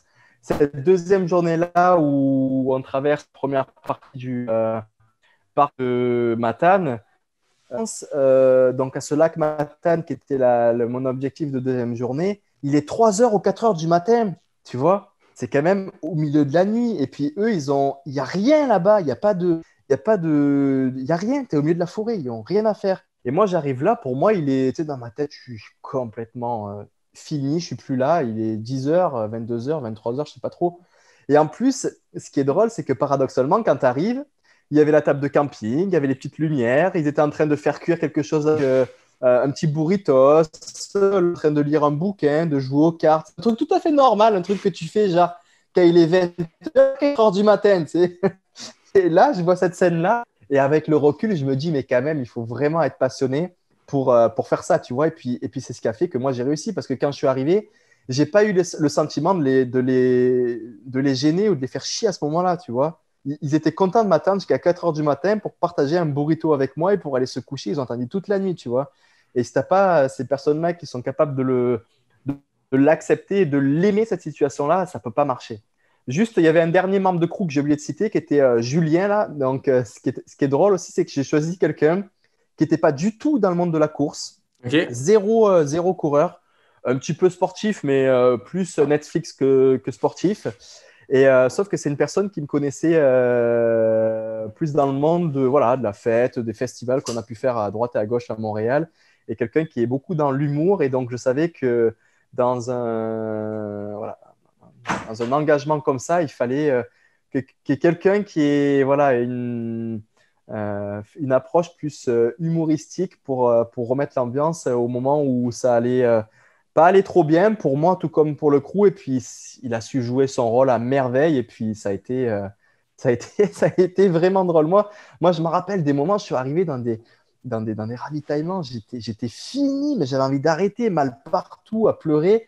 Et ces blagues, et puis c'était tellement drôle que j'en arrivais à oublier la douleur et la fatigue. Non, mais pour te dire la puissance que peut avoir un humain qui te parle ou qui a un comportement particulier à côté de toi. Ah, c'est clair. Je pense que c'est un truc, un apprentissage que tout le monde devrait garder quand tu formes une équipe de crew, peu importe la course que tu fais, peu importe l'aventure dans laquelle tu te lances, de choisir des gens qui te connaissent, de choisir des gens qui vont pouvoir te saisir et qui vont pouvoir répondre à tes besoins parce que tu veux pas que, comme tu dis, inquiéter ton crew, mais tu veux pas que ton crew te transmette des émotions plus négatives, une inquiétude ou quelconque. Tu sais, si tu arrives 2 heures en retard sur le planning prévu, un ravito, il y a des chances que ça soit parce que ça va mal. Il y a des chances que ça soit juste parce que ça a été plus long et c'est correct, mais il ne faut pas que le crew te transmette de la peur parce que, comme tu dis, tu es tout seul dans le bois, puis là, tu arrives à ton crew, tu arrives au ravito, tu veux du positif, tu veux faire le plein d'énergie ou de sociabiliser ou de chaleur ou peu importe qu'est-ce que tu as besoin, puis repartir après. Fait que ça te prend des gens qui te connaissent bien puis qui vont justement te mettre dans un mode positif pour la suite. Là. Clairement. Moi, j'ai eu la possibilité, on m'a plusieurs fois questionné sur pourquoi tu as pris plutôt une équipe comme ça alors qu'avec ton réseau à travers la clinique du coureur, d'autres commanditaires, tu pouvais avoir accès à une équipe d'experts par métier sous diverses casquettes. Et finalement, sincèrement, là, je pense que pour tous les projets que je referai, il est mieux de choisir une équipe qui te connaît bien, intimement, plutôt qu'une équipe d'experts de par leur métier qui ne te connaissent pas. C'est mon avis et c'est sous cette approche-là que si j'ai à en refaire, je prendrais cette direction-là de prendre des personnes qui me connaissent plutôt que des experts dans leur domaine. Non, puis je suppose que toi, ce que tu voulais aussi pour ton crew, c'est ce positivisme-là. Tu sais que quand même bien que tu as un expert en nutrition ou un kinésiologue ou peu importe, ou des médecins et tout ça, ça reste que quand tu as besoin, tu te connais comme athlète, tu as un bagage d'expérience, tu le sais quand ça va mal physiquement, qu'est-ce que tu peux faire. Tu as eu des courses, tu as eu des DNF, tu as eu des moments où tu as ressorti d'un creux, tu te connais toi. Est-ce que tu as besoin quand tu arrives au ravito? Je suppose que c'est le support logistique, mais c'est surtout le support moral puis le support humain. Puis même s'ils ne sont pas experts, puis tu perds un 15 minutes de plus que si tu avais une team d'experts comme les Formule 1 qu'on voit quand tu rentres au ravito puis qui changent les pneus en 30 secondes. Quand même que tu perds 15 minutes sur une aventure qui t'a pris quoi? 7 jours, 12 heures et 4 minutes. On s'entend que ça fait pas de différence. Tu peux perdre 15 minutes sincèrement, là, sur une aventure de ce type, là, sur 7 jours, là, tu peux perdre 15 minutes sur un ravitaillement, mais tu peux gagner 12 heures derrière sur un 15 minutes de perdu. Donc, les ratios, ils sont vite calculés. Hein. Non, c'est ça. C'est quoi ton pire moment ou le creux qui était vraiment… Est-ce que tu as pensé à abandonner un moment pendant la course? Une fois, j'ai pensé à abandonner, c'est sur le Mont-Jacques-Cartier lorsque je me suis pris la tempête et puis que j'avais tellement mal, je souffrais tellement que ça s'est joué à pas grand-chose pour que je me jette sous ma couverture de survie et que j'appuie sur j'avais un GPS tracker là de sécurité, il y a un bouton SOS, là ça s'est joué à pas grand-chose. Alors, ouais? Ouais. C'était ton moment le plus creux? Ouais, ça a été C'est étrange, c'est parce que j'étais quand même en contrôle. J'allais bien encore physiquement et mentalement à ce moment-là, mais c'est juste le froid, la pluie m'a totalement figé, m'a bloqué les genoux, les chevilles. J'arrivais plus à avancer. Les roches en haut du Mont-Jacques-Cartier étaient hyper glissantes. Et j'ai jamais été dans un milieu aussi hostile. Enfin, tu t'imagines, tu es dans un désert de roches ultra glissantes, tu es fatigué, il fait très froid, tu as tous les genoux, le corps qui est barré total à cause du froid, tu es en hypothermie totale. Et en plus, il y a une brume à 360 degrés autour de toi qui fait que tu vois plus les cairns pour te diriger. Qu'est-ce que tu fais? Tu étais là en short, un petit short et t'es fini, quoi. Et une chance que j'étais avec quelqu'un qui court avec moi. Je ne vais pas dire un pacer, parce qu'un pacer, en général, il est devant, il te donne ton pace, plus un accompagnateur qui est Rémi Poitras, là, un Oui. ami coureur qui est médecin. Lui était un petit peu plus lucide que moi, quoique il était quand même dans le dur aussi et arrivait à un peu repérer les cairns pour donner une direction. Et puis voilà, et il faut savoir qu'au sommet du Mont Jacques-Cartier, il y a petite cabane de bois qui, je pense, nous a sauvés. Tu vois, on s'est mis là-dedans une petite heure là, à essayer de se réchauffer, à reprendre nos esprits pour ensuite aller affronter la tempête pour continuer notre chemin. Mais je pense que s'il n'y avait pas eu Rémi ou la cabane, je m'arrêtais là et j'appuyais sur le bouton SOS pour qu'on vienne me chercher, quoi. J'étais fini là. OK. Puis c'est ça, tu parlais du balisage. À quel point c'est balisé les bornes? Est-ce que tu avais beaucoup de cartographie à faire avec ta montre pendant ou c'était Oui, quand oui, même bien oui. balisé? Oui, oui, oui. Alors, pour respecter les normes de GR, il faut que ton sentier soit balisé. Mais le sentier, il est balisé du début jusqu'à la fin pour des randonneurs, en fait. Et un randonneur, par définition, puisqu'il va plus lentement, il a plus le temps de regarder au croisement. Tu sais, c'est pas comme dans une course où tu as des balises à tous les 10 mètres ou à tous les croisements avec des grosses flèches partout. Là, c'est des balises un peu collées où il y a marqué GR sur des arbres. Et il n'y en a pas partout non plus. Tu sais, donc, faut rester hyper vigilant. Mais je t'avouerai que je me suis perdu vraiment souvent. Mais pas longtemps, tu vois, quand ça fait un petit 10 minutes que je voyais plus de balises, mais j'avais toujours fait une redondance. J'avais mis la carte dans ma montre que j'avais tracée avant avec les cartes de chaleur, le GPX. J'avais mis aussi dans le GPS tracker. J'avais les cartes papier aussi en plastique, dans du plastique. Et puis j'avais aussi sur mon cellulaire téléchargé des applications de cartes hors ligne avec le tracé, ce qui fait que je pouvais souvent, en croisant un peu toutes ces cartes-là, voir où j'étais et si j'étais sur le bon chemin ou pas. Mais globalement, oui, c'est quand même bien, bien balisé, mais pas pour des coureurs. Donc, il faut rester vigilant. Sauf que ce qui se passe, c'est que tu perds ta vigilance et ta lucidité. Et puis, souvent, bah, tu loupes un embranchement. Et tu as beaucoup de passages qui sont dans des champs aussi, hein, des champs des agricultures de maïs, un peu dans des villes aussi. Tu traverses des villes, tu traverses la ville d'Amqui. Et là, les panneaux, ils sont plus sur des arbres. Je ne suis plus un single track, donc ça devient un peu plus compliqué. Mais globalement, ça va. C'est quand même bien, bien balisé jusqu'au bout. Ouais. Ça fait des longues journées, des longues nuits aussi. Je suppose, est-ce que tu avais déjà vécu des hallucinations pendant des courses ou est-ce que tu as eu ce genre de moments vraiment dans le creux ou des expériences, des blackouts où tu ne te rappelles pas tout à fait ce qui s'est passé pendant une section ou tu étais toujours assez lucide? Bon, en vrai, j'ai beaucoup plus de blackouts que je pourrais. Tu vois, si là, tu me demandais d'écrire dans un livre du départ jusqu'à l'arrivée, les 7 jours, il en manquerait beaucoup des morceaux. Hein, il en manquerait beaucoup. J'ai pas fait de grosses hallucinations. Moi, les hallucinations que j'ai, c'est plutôt des dérives de la réalité. Tu vois, je vais voir un peu dans le noir la nuit avec la fatigue, un gros tronc d'arbre, et puis je vais voir un humain ou un animal, tu vois, mais pas un éléphant rose. Hein, ça va être un caribou ou quelqu'un qui est au bord du sentier. En fait, non, c'est un tronc d'arbre. C'est pas vraiment des hallucinations là. Mais non, ça a été. En fait, je crois que j'ai pas dormi pendant une semaine parce que je peux dire que je me suis mis en position horizontale au sol, mais j'ai pas dormi parce que ce qui se passe, c'est que tu es tellement, je sais pas, ton cerveau, il processe tellement la journée à analyser les sentiers, à avancer, à travailler sur le mental que le soir, t'as une sorte d'adrénaline qui fait que tu n'arrives pas trop à trouver le sommeil, comme si tu étais, malgré une fatigue extrême, comme si tu étais nerveux là sous café. Ça, c'est un peu quelque chose de mental. Et puis ensuite, au niveau physique aussi, tu as tellement mal dans tout ton corps que tu n'arrives pas à dormir parce que tu te le dos, mais le mouvement que tu fais, la douleur, ça va te réveiller, quoi. Et donc, en fait, tu fais juste attendre que le réveil que tu as programmé le matin suivant à 5 ou 6 heures du matin sonne pour repartir. Et puis, tu repars robotiquement. Et puis, ça paraît, pour moi, ça paraissait impossible et inhumain de faire ça, là.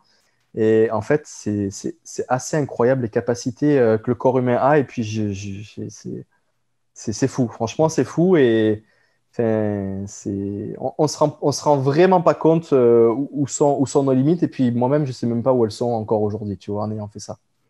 Non, c'est ça. Puis on dirait que plus tu pousses, plus tu penses que tu vas atteindre ton maximum, peu importe les distances dans l'ultra ou dans peu importe quel sport d'endurance ou quelle performance d'endurance, plus tu te rends compte que c'est un élastique qui s'étire, qui s'étire. Puis la limite, plus toi tu t'entraînes, plus tu te prépares à des choses comme ça, plus tu prends part à des événements, des aventures, C'est ça. plus la limite s'extensionne. Tu sais, je pense que quand tu atteins un niveau dans la vie où tu penses que la plus grosse douleur, tu es raqué, ou tu sais, ben, il te reste encore un 60% de jus dans le corps pour aller plus loin. Ouais. Tu sais, ce que je pense, c'est 40% de tes Ouais, c'est capacités ça. que tu as atteint au moment où tu penses que tu les as atteints à 100%. Quand tu penses que tu n'avances plus, tu ne mets plus un pied devant l'autre, tu es seulement à 40% de tes capacités. Puis tu peux C'est aller ça. dans les retranchements toujours plus profonds. Puis Exact. Mais ouais, la seule vraie limite, en vrai, la seule et unique vraie limite, c'est la blessure. hmm. C'est la blessure. Tu te blesses, tu te tournes une cheville, tu te brises une jambe ou tu te fais une entorse, des ligaments croisés au genou. Bon, ben, c'est fini, tu t'arrêtes là. Sauf que si vraiment tu prépares bien ce type de projet-là, physiquement et mentalement, la blessure, tu arrives à la retarder vraiment loin. Et puis après, ce qui se passe, c'est que c'est impossible de reproduire à l'entraînement une course d'ultra ou une aventure de plusieurs jours type GR. Tu ne peux pas faire ça à l'entraînement. Donc après, comme tu dis, c'est là que tu découvres finalement ce moment où mentalement, tu as envie d'arrêter, mais que ton corps n'est pas blessé. Tu es juste fatigué, tu n'as pas envie de continuer, mais ton corps n'est pas blessé. Donc oui, tu peux continuer, tu pousses là-dessus, mais c'est là que tu ne sais pas où est la limite. Tant que tu ne te blesses pas, tu ne sais pas où est la limite. Et c'est... Ouais, moi, ça me fascine un peu tout ça et ouais, j'ai envie d'aller chercher un petit peu plus loin, Voir la voir où game elle se mentale situe. jusqu'où tu peux aller, parce que Ouais, rendu là, c'est un combat entre toi, puis c'est dans ta tête que ça se passe. Comme tu dis, tant que tu n'as pas de blessure, le corps peut continuer d'avancer, c'est puis ça. ça se C'est passe que dans ça. la tête. Puis on entend souvent que dans un ultra, ça se passe à 90% dans la tête, on entend ça souvent. Rendu là, dans un défi de cette ampleur-là, puis dans les retranchements où tu vas, c'est beaucoup plus loin, beaucoup plus profond que lors d'un ultra balisé dans un contexte organisé qui fait 160 km. Là, c'est ailleurs. Je suppose que la game mentale, encore là, a un C'est impact ça. majeur, hein. Et puis, tu le sais, tu l'as vécu. C'est facile de dire c'est dans la tête, mais en fait, c'est vraiment, ça paraît un peu banal de dire ça, mais ce qui est fou, c'est qu'on a tendance à penser que la logique de ceux qui font pas de sport d'ultra-endurance, là, on aurait tendance à se dire entre la ligne de départ et la ligne d'arrivée, notre niveau d'énergie physique va décroître progressivement, tu vois, en suivant une ligne du départ jusqu'à l'arrivée. Alors que non, c'est pas du tout comme ça qui fonctionne le corps. C'est ça qui est assez fascinant, c'est que tu peux totalement aller dans un creux et puis avoir à nouveau un up et te sentir trop bien, être capable de courir hyper vite. C'est ça qui est assez fou. On suit plutôt une courbe sinusoïdale là, plutôt qu'une courbe décroissante. Et c'est ça qui est fascinant dans nos sports d'ultra-endurance parce que finalement, tu joues avec ta tête. Moi, j'ai un exemple concret que j'ai vécu dans ce GR que je n'avais jamais vécu en course. C'est le matin, je me réveille. Okay, le deuxième matin, par exemple, ça a été le pire. La veille, je fais 120 km, je fais Arikana. Le lendemain, tu te lèves, Yannick, après ton Arikana, tu n'es pas capable de marcher quand tu te lèves de ton lit, d'accord? Tu descends à la salle de bain pour aller faire ton pipi du matin, là, un peu sombre. Et tu as mal partout et tu te dis, mais c'est impossible que j'aille courir aujourd'hui. Mais moi, je me suis dit exactement la même chose, malgré toute la préparation que j'avais. Le deuxième matin, quand je me suis levé, je suis descendu de la vanne, j'ai essayé d'aller pisser contre un arbre un peu plus loin. Ça m'a pris 10 minutes pour faire 10 mètres, tu vois. Et ma tête me disait, c'est là que la tête encore peut t'envoyer un message qui est faussé. Elle me disait, Mathieu, aujourd'hui, tu ne vas pas courir, c'est pas possible. Tu vas aller te mettre en petite boule sur le siège arrière de la vanne et tu vas aller pleurer et abandonner. Sauf que des explorateurs de la performance humaine qui ont fait ça avant moi, en l'occurrence Kylian, avec qui j'avais eu la chance d'échanger, m'a dit, Matt, les journées, quand tu vas te lever le matin, tu vas être totalement détruit, mais vas-y, doucement, ne commence pas à rentrer directement des gros pace à fond, là, vas-y, simplement, tu y vas, tu marches de plus en plus vite, et tu verras, la magie va opérer. Et je me suis dit, mais qu'est-ce qu'il me raconte là? Et effectivement, tu te mets sur la ligne de départ, le point où tu t'es arrêté la veille pour continuer la deuxième journée. Tu commences à marcher, tu es totalement détruit, mais tu marches vraiment comme le lendemain d'un ultra, tu vois. Et après quelques dizaines de minutes, demi-heure, voire une heure, tout d'un coup, c'est vraiment véridique ce que je vais te dire, plus aucune douleur dans le corps, plus aucune courbature, plus raqué, rien du tout. C'est ça qui est incroyable. C'est Et complètement là, fou. c'est fou. Et donc là, j'étais capable de recourir avec aucune douleur. Après, par contre, c'est ton niveau d'énergie qui Ouais. baisse de jour en jour. Tu es de plus en plus. Tu sais, c'est dur de mettre une jambe devant l'autre, mais au niveau vraiment la douleur concrète du raqué, de la courbature, peut disparaître. Et donc là, ta tête, quand tu lui apprends ça, mais tu sais, tu peux aller dans des dimensions beaucoup plus lointaines sur ce que tu peux demander à ton corps. Et c'est fou. Non, puis c'est ça qui peut-être que des fois, on a un peu ce feeling-là à une autre échelle quand on fait des week-end shocks, puis tu enchaînes 2 grosses journées back-à-back. Tu sais, je me rappelle, j'avais fait un week-end shock dans les White Mountains, puis tu sais, le samedi, tu tapes Ouais. 40 kilos puis 2000 mètres des plus, tu te lèves le lendemain, c'est pas 120 km comme tu as fait, c'est pas Non. 4000, mais tu te lèves le lendemain puis tu te dis comment je vais aller faire pour courir, mettre un pied devant l'autre, puis ça se place, mais tu sais, tu te lèves pas aussi magané que le lendemain d'ultra, mais tu as ça à petite échelle, puis je pense que après ça, ben, c'est un super apprentissage, puis c'est une leçon que tu expliques là, justement. Puis quand ça vient de Kylian, je pense qu'il faut le croire. Ah oui, mais c'est intéressant. heureusement, c'est eux là les vrais explorateurs. Moi, je t'avoue que si des gars comme ça ne l'avaient pas fait avant moi, ben, pour moi, c'était impossible. Non, puis je pense que c'est une réaction en chaîne. Kylian a Je osé l'aurais l'apprendre de jamais, d'autres personnes, tu sais, puis toi, tu je l'aurais passes, jamais imaginé. tu C'est passes ça. ces apprentissages-là, tu nous en parles, C'est c'est ça. intéressant, puis tu sais, c'est des choses qui se passent, puis Kylian a été ça pour toi, puis les autres avec qui tu as parlé, mais tu vas l'être pour d'autres personnes. Je suis certain que dans les prochaines années, tu vas te faire poker par des gens, puis hey, je me lance sur tel type d'aventure, c'est quoi tes conseils? Ou venez écouter Pas sorti du bois, l'épisode 12, de l'entendre parler, Mathieu, de c'est quoi ces apprentissages. Ça me fera bien plaisir de partager ça aussi, parce que c'est ça aussi la passion, là, c'est le partage. Et puis que d'autres, voilà. Puis là, comme je te disais, moi, j'y suis allé vraiment en mode totalement aventure, partager avec le crew, tout ça là-bas. Mais voilà, j'ai quand même fait un temps là. Voilà, je ne sais pas s'il est bon ou pas, si il va être facile à prendre ou pas pour un bon coureur d'ultra trail. Mais dans une dimension plus de performance, moi, ça me fera plaisir d'aider quelqu'un qui veut le faire, le battre, le temps, tout comme Karl Meltzer ou Scott Jurek, je ne sais pas lequel Ouais. a aidé l'un et l'autre pour aller battre son record. C'est ça qui est beau dans notre communauté. Ouais, tu vois. exact. Scott Jurek l'avait fait après que Karl Meltzer l'ait abandonné. Scott Jurek a battu le temps de je me rappelle plus qui. Ouais. Karl Meltzer est devenu le pacer. C'est ça, l'un voilà, l'autre. c'est ça.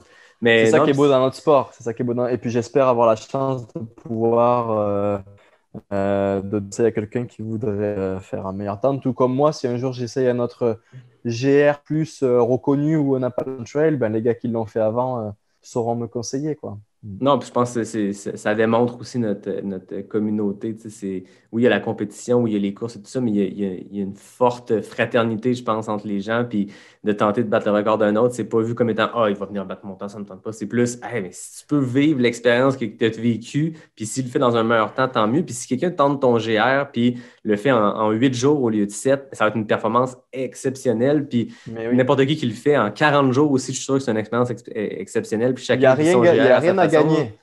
Il n'y a rien à gagner dans cette dimension de fast packing, FKT. Voilà, il n'y a rien à gagner. Ce n'est pas comme une course. Il n'y a vraiment rien à gagner. Et juste du plaisir, de l'aventure. Et puis, c'est sûr qu'après, si tu ajoutes une petite dimension performance, c'est intéressant parce que c'est toujours, même pour quelqu'un qui n'est pas un coureur élite, d'optimiser sa nutrition, faire préparer, déshydrater sa nourriture avant, calculer ses poids, son sac le plus léger possible avec des nouveaux matériaux. C'est intéressant pour tout le monde, cette partie-là aussi de logistique. Et c'est ça qui est cool de sortir aussi du cadre des courses, je trouve. Oui, puis je voyais que le même été, cet été, tu as terminé ça au mois d'août, puis le lendemain, il y a un FKT qui est enregistré sur le GRA1 aussi en self-supported. Fait qu'il y a des gens qui avaient battu le 19 jours dont tu parlais. Le lendemain. Ah, je savais pas. Oui, il est rendu à 16 jours. Le lendemain que toi, okay. tu as enregistré ton temps, quelqu'un qui a enregistré un 16 jours, 21 heures. Fait que c'était en self-supported, puis c'était une autre aventure complètement. Mais ah ouais, non, c'est... Alors après, ce qui est fou, c'est que pour moi, c'est beaucoup plus dur, parce que dormir sur un matelas de sol sous une bâche ou dans un refuge et puis porter sa nourriture, bon, tu peux te la faire déposer dans des caisses en chemin, mais pour moi, c'est beaucoup plus dur. Mais ce qu'il faut savoir, c'est que Karl et Scott sur l'Appalachian Trail l'ont fait supporter donc avec Crew et Stinglin et Karel Sabé derrière les ont battus en self-supported. Ah, c'est Donc, fou, c'est ça. ça qui est Là, ben, fou. tu parles Donc, beaucoup en plus. Hein, tu sais, ouais, par beaucoup. le Donc, c'est record pas forcément. était 46 jours par un Moi, je trouve ultramarathonien ça. réputé. Scott Ah ouais, Jurek, Carl Melzer, c'est probablement les deux plus grands c'est ultramarathoniens des ça. années Ben oui. 90. Ils Et l'ont là, tu fait as ce mec que supported. personne ne connaît, un Ouais. Belge qui arrive et qui torche le record par 3 jours. Là. Et en self-supported, parce qu'habituellement, si tu regardes sur les FKT, tous les temps supported sont logiquement beaucoup plus vite que les self-supported. C'est logique. Mais Ah là, oui. c'est non, il a réussi à inverser le truc. Et vraiment fort ces gars-là. Ouais. Ouais, c'est impressionnant. Puis il est impressionnant d'avoir allé Karel Savy parce qu'il avait fait pareil avec le Pacific Crest Trail. Puis C'est il y a ça, ouais. quelques semaines, il a battu le record de la Backyard, ouais. backyard avec un Ouais, non, 508 km. C'est... impressionnant. Ce gars-là, il a une endurance. Ouais, j'espère Ouais. avoir la chance de le croiser un jour. Il est en Belgique, pas très loin de la France. Ouais. Mais ouais, c'est quelque chose. Ouais. Qu'est-ce que cette aventure-là t'a appris? Ben, oui, sur toi, c'est un peu large comme question, mais tu sais, ça fait 4 ans que tu es coureur élite, que tu performes dans l'Ultra Trail. Là, tu le disais tantôt, c'est une aventure qui est complètement différente. Qu'est-ce que cette aventure-là t'a appris ou quelles leçons tu tires qui vont te servir même, ne serait-ce que pour une petite aventure de 100 km ou de 160 km ou une course? Ben, la principale leçon, c'est que dans mon sport, là, l'ultra trail, il n'y a pas que les courses pour se motiver. Il n'y a pas que les courses qui nous font vibrer aussi en tant que telles lors de l'événement. Vraiment, cette possibilité-là d'aller explorer des zones, des montagnes, la nature hors cadre de course peut vraiment nous apporter un fou et puis nous faire vibrer. Puis moi, ça a été le cas. J'avais jamais eu le temps de l'expérimenter avant et je me suis toujours dit, ah, c'est sûr que les courses, ça fait toujours beaucoup plus vibrer, mais non, pas du tout. Et puis, j'ose espérer que voilà, on va de plus en plus vont le faire pour un petit peu sortir aussi du cadre de course. Et puis, c'est une manière aussi, j'ai eu beaucoup plus de, comment dire, d'inspiration, tu vois, d'histoires à raconter. Là, j'écris plein de choses. Je ne sais pas sous quelle forme je vais partager tout ça bientôt à travers le vidéo documentaire, livre, blogging. Mais tu vois, il y a beaucoup plus de choses qui ressortent sur ta personne, ton discours interne quand tu es dans un projet de ce type que dans une course. Donc voilà, moi là, ce que j'en retiens surtout, c'est que dans mes prochaines années, là, ben, je vais laisser une place pour ça. Voilà. Avant, mes saisons, c'était 100% course. Maintenant, il va falloir trouver un nouveau ratio. Là, peut-être 80% course, 20% voilà, aventure, course à pied ou FKT ou truc qui est hors course. Voilà.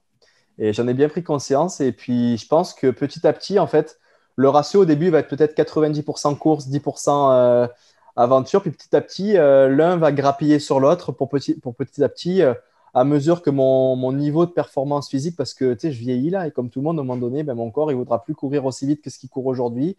Ben, à ce moment-là, j'aimerais pouvoir continuer à vivre de ma passion, enfin, à vivre de ma passion, à m'épanouir dans ma passion qui est l'ultra trail dans d'autres sphères que celle de la course. Et puis aujourd'hui, il y en a qui le font et qui sont.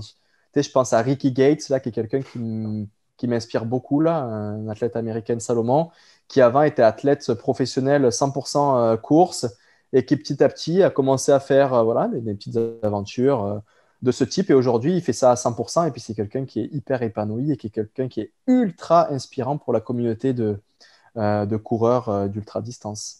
Ouais, puis je pense que j'ai l'impression, en tout cas, quand je parle avec d'autres coureurs et tout, les gens qui nous inspirent le plus, c'est ces gens-là qui c'est pas juste la performance. C'est impressionnant, des records de vitesse sur des courses, c'est l'aventure qui vient avec ça. Tu sais, Ricky Gates, il n'a pas enregistré une course officielle depuis des années, mais son film Transamericana qu'il a fait avec Salomon, c'est plus inspirant que n'importe quelle performance où tu vois une captation YouTube poche d'un cellulaire de Jim Walmsley qui va vite dans un sentier. Ce qui est impressionnant, c'est les histoires qui vont derrière. Puis il y en a une tonne sur le marché. Tu sais, Courtney DeWalter a des histoires super inspirantes. Puis c'est souvent ces aventures-là qui se passent. Tu sais, quand tu regardes des Joe Grant ou des Anton Krupicka, ça fait des années qu'on ne les a pas vus traverser des lignes d'arrivée, mais c'est des gens qui, dans notre sport, inspirent par leur mode de vie, par leur philosophie, par leurs apprentissages, puis ce qu'ils partagent.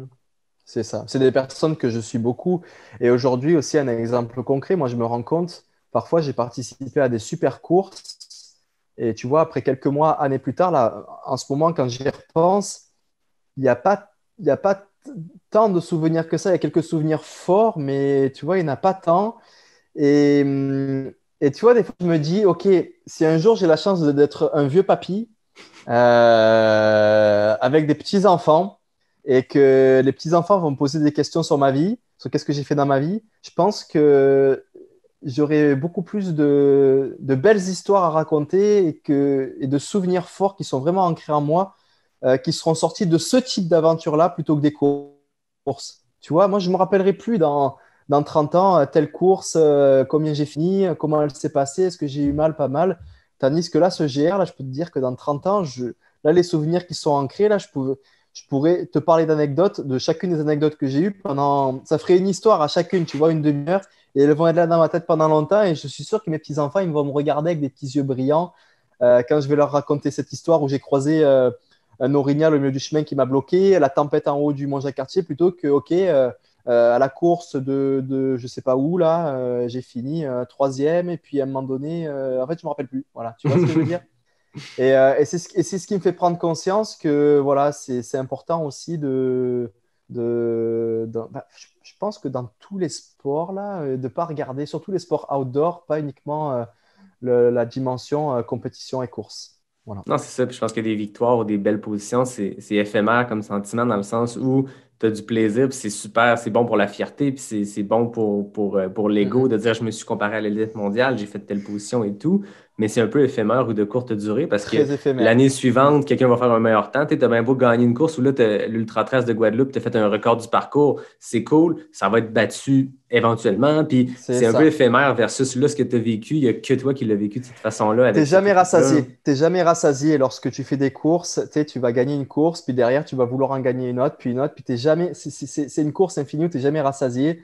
Et c'est un peu comme l'argent, en fait. Au plus ça en a, au plus tu en veux. Et puis c'est quelque chose qui est infini. Et donc, oui, effectivement, je pense que tu vas chercher plus de profondeur et d'épanouissement vrai et durable et pérenne à travers voilà, des aventures ou même, comme tu disais, à des week-end shocks entre amis. Tu pars une fin de semaine de 3 jours et c'est des souvenirs forts qui restent à partager une bonne bière en fin de journée au chalet au coin d'un feu plutôt que des courses, comme tu dis, qui sont des souvenirs très éphémères.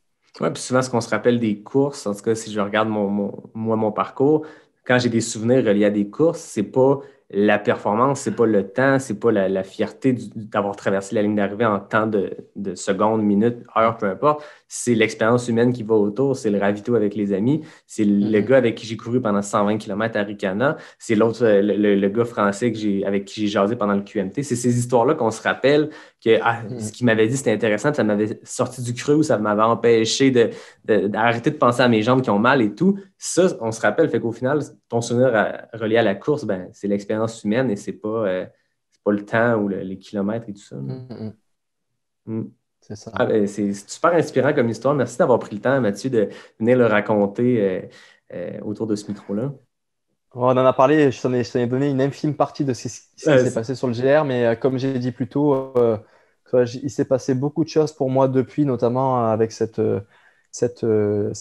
télé-réalité. Puis j'ai beaucoup de travail aussi du côté de la clinique du coureur, je fais du coaching, donc j'ai vraiment pas eu le temps. Tu sais, quand je vais vouloir sortir mon histoire, je veux le faire proprement, et tu vois, donc... Mais c'est sûr qu'à un moment donné, ça va sortir sous une forme ou une autre, et puis donc voilà, j'espère que tu verras les autres partie de l'iceberg que je n'ai pas présenté aujourd'hui de ce GR et que ça plaira et ça inspirera peut-être d'autres à aller s'aventurer sur ce beau GR qu'on a au Québec qui est vraiment une petite pépite là et qui mérite d'être plus connu et reconnu.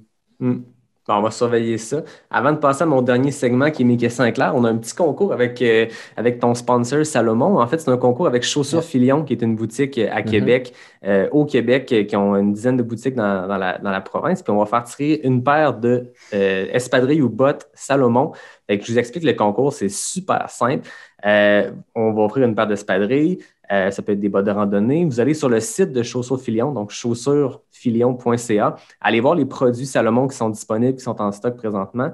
Écrivez-moi sur Facebook ou sur Instagram en messagerie privée. C'est quoi le modèle que vous voulez, que ce soit des bottes de rando, que ce soit des S-Lab ou peu importe ce que vous voulez. Puis je vais faire tirer avant le 4 décembre, avant le vendredi 4 décembre, une paire d'espadrilles de course ou une botte de rando, gracieuseté de Chaussures-Filion et Salomon.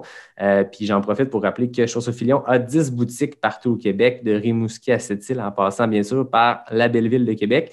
Il y a 3 boutiques dans la vieille capitale, une à Neuchâtel sur Chauveau, une sur la rue Saint-Joseph dans Saint-Roch et une autre dans le Vieux-Québec sur la côte de la Fabrique. Fait que merci à Chaussures-Filion et à Salomon pour ce petit concours-là. On va pouvoir vous chausser pour l'hiver. Il y a beaucoup de beaux modèles de speedcross et tout qui vont être parfaits pour les hivers brutaux qu'on a ici au Québec.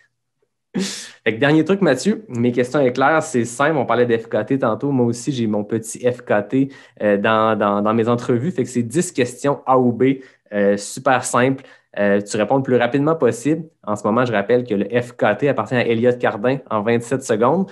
Donc, tu me dis quand tu es prêt, puis je pars le chrono. Je suis prêt. Route ou trail? Trail. UTMB ou Grand Raid? UTMB. Mont-Royal ou Mont-Sainte-Anne? Mont-Royal. Crème glacée ou pizza? Crème glacée. Question NAC, poudre protéinée ou barre protéinée? Barre. FKT. Nouvelle barre. Oui, les nouvelles barres. FKT ou course organisée? FKT. La montagne ou l'océan? Oh là là, droit de veto là. Sentier roulant ou sentier technique? Technique. Guadeloupe ou Martinique? Guadeloupe. 100K ou 100 miles? 100 miles. 33 secondes. C'est très bien. C'est pas le FKT de Elliott qui demeure depuis l'épisode 3, mais on s'entend que je t'en ai posé une bonne parce qu'on ne l'a pas dit en introduction, mais oui, tu es un coureur de trail, tu es un coureur de montagne, mais tu es aussi un passionné de l'océan. Tu fais de la plongée, tu es coach de plongée, prof de plongée, mais tu photographies aussi dans les fonds marins.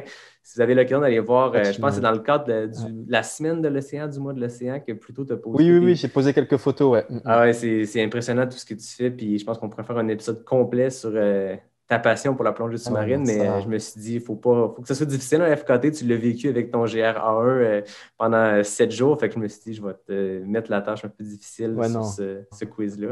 Tu me brises le cœur en me posant cette question-là, c'est les deux, là. On ne peut pas choisir, c'est pas possible. C'est comme entre ton père et ta mère, quoi. C'est pas possible. Ah, c'est bon. Merci beaucoup, Mathieu. C'était vraiment intéressant comme discussion. Comme d'habitude, moi, Super, je remercie mon designer graphique, David Hébert, qui signe tout le visuel du podcast. Je remercie Fred Desroches pour le thème musical, mais je te remercie surtout toi. C'était vraiment passionnant comme discussion. Merci, Yannick. C'est toujours un plaisir de partager. Puis je pense que tu es le premier avec qui je parle autant de ce GR et je rentre un peu dans quelques anecdotes et détails. Et puis, ça m'a fait plaisir parce que ça m'a fait remonter quelques souvenirs. Et puis, je me rends compte que là, quand j'en reparle, ça me fait beaucoup d'émotions. Et voilà, c'est quelque chose qui m'a marqué. Et puis, merci de m'avoir laissé la chance d'en parler. Merci à toi d'être venu partager ça avec moi. Puis on t'a suivi pendant que tu l'as fait. Puis c'était beau à voir de l'extérieur, mais là, de le connaître, d'avoir les détails internes de tout ce qui s'est passé. Puis comme tu dis, là, ce n'est que la pointe de l'iceberg. Puis on suivra ce qui se passera plus tard. J'en profite pour inciter les gens à aller s'inscrire au le festival de films de sentier qui se passe en ce moment au Québec. C'est organisé, j'oublie le nom de la compagnie qui organise ça, mais au Québec, c'est Aricana, c'est Marlène Côté. Puis il y a un super documentaire que Caroline Côté a fait avec toi qui s'appelle Balance sur ton UTMB 2018. Fait que au moment où cet épisode-là va paraître, il va rester encore 2 diffusions. Fait qu'allez voir ça. Je pense que j'ai hâte de découvrir ton UTMB 2018 à travers la belle histoire. C'est le festival Trail in Motion et puis les prochaines sessions vont se faire en ligne parce qu'avec le Covid, on ne peut plus faire en salle. Donc, je pense que toute la communauté peut le suivre facilement depuis chez soi, chez eux. Et donc, effectivement, il y a une petite histoire me concernant là, sur l'UTMB 2018. Et donc, c'est des beaux souvenirs aussi. Bon, cool. Allez vous inscrire, allez voir ça. Ça va être bien intéressant. Merci tout le monde. On se dit à bientôt pour un prochain épisode de Pas sorti du bois, le podcast 100% trail.